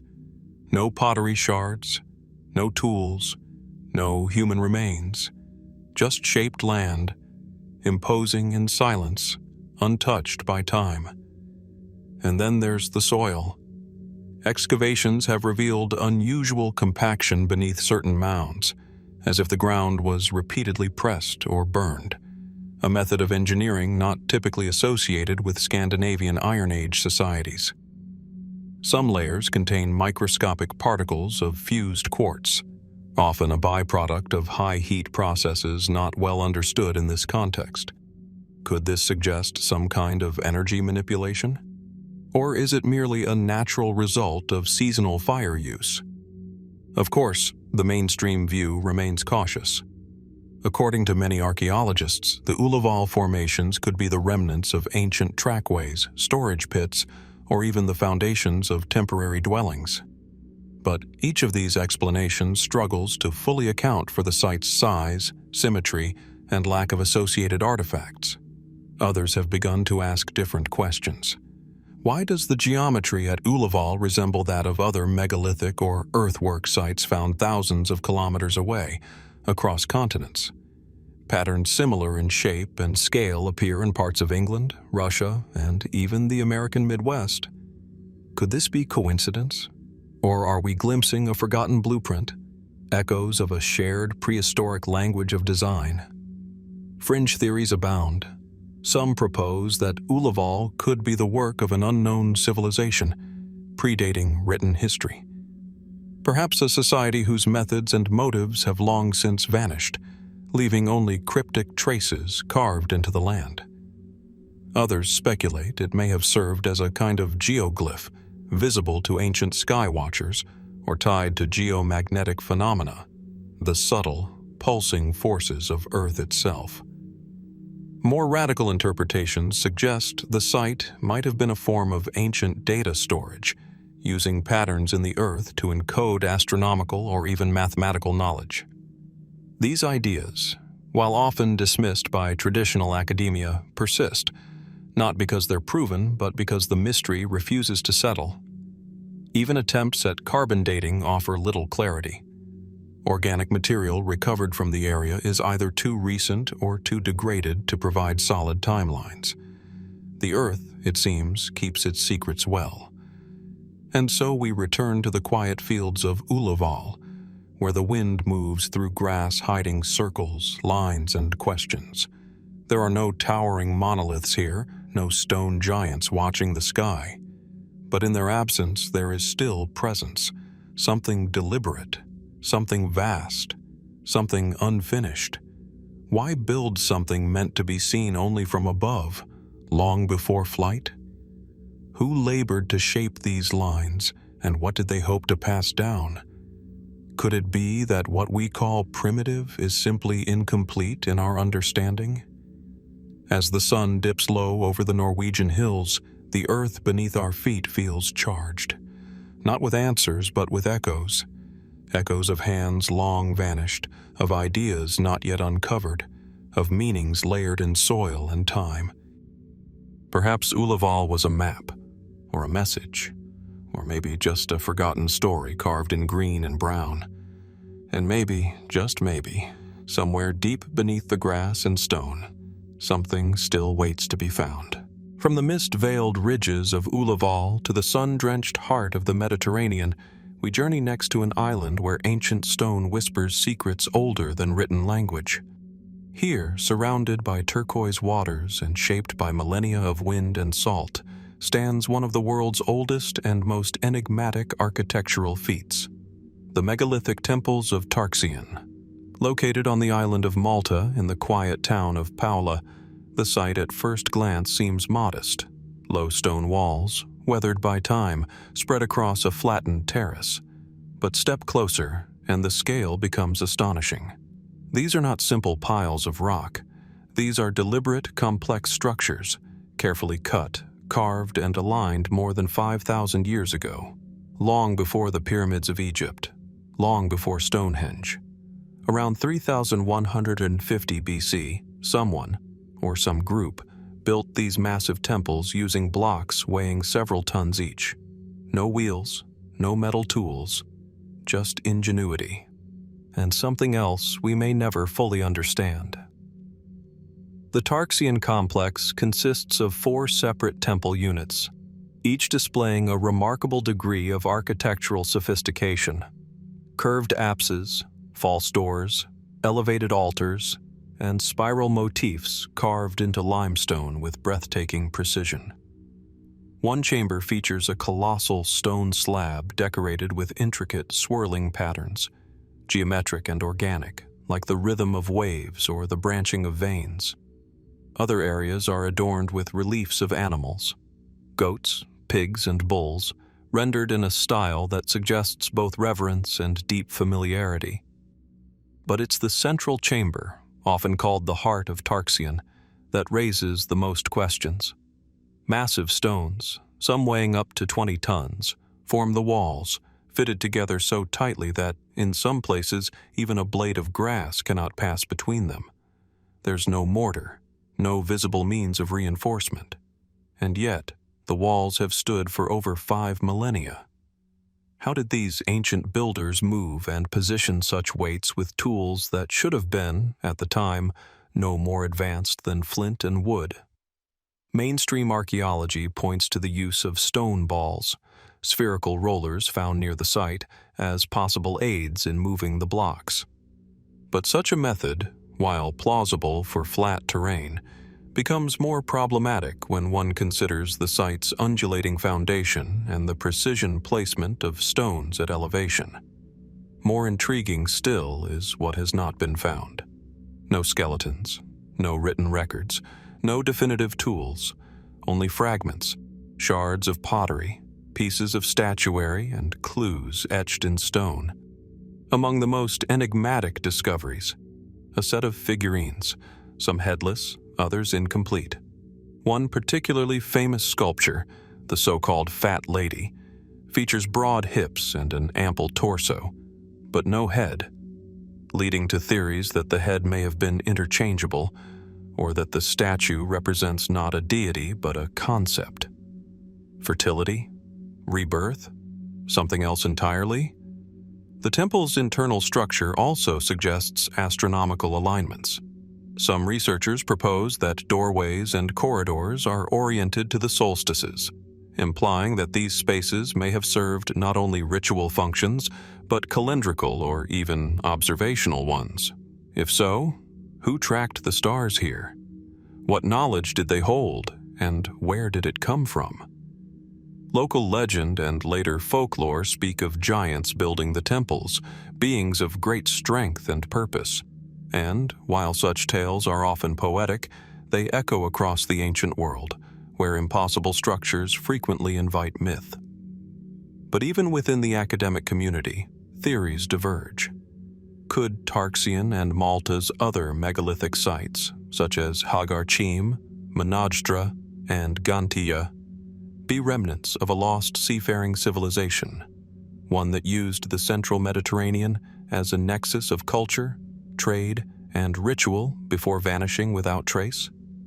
Or could these structures represent the apex of local Neolithic ingenuity, a cultural flowering that, though brilliant, left few surviving clues as to its origins or eventual decline?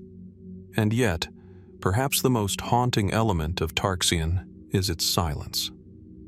Unlike later civilizations, whose ruins pulse with history through written language, Malta's temple builders left no script, no tablets, no symbols we can decode.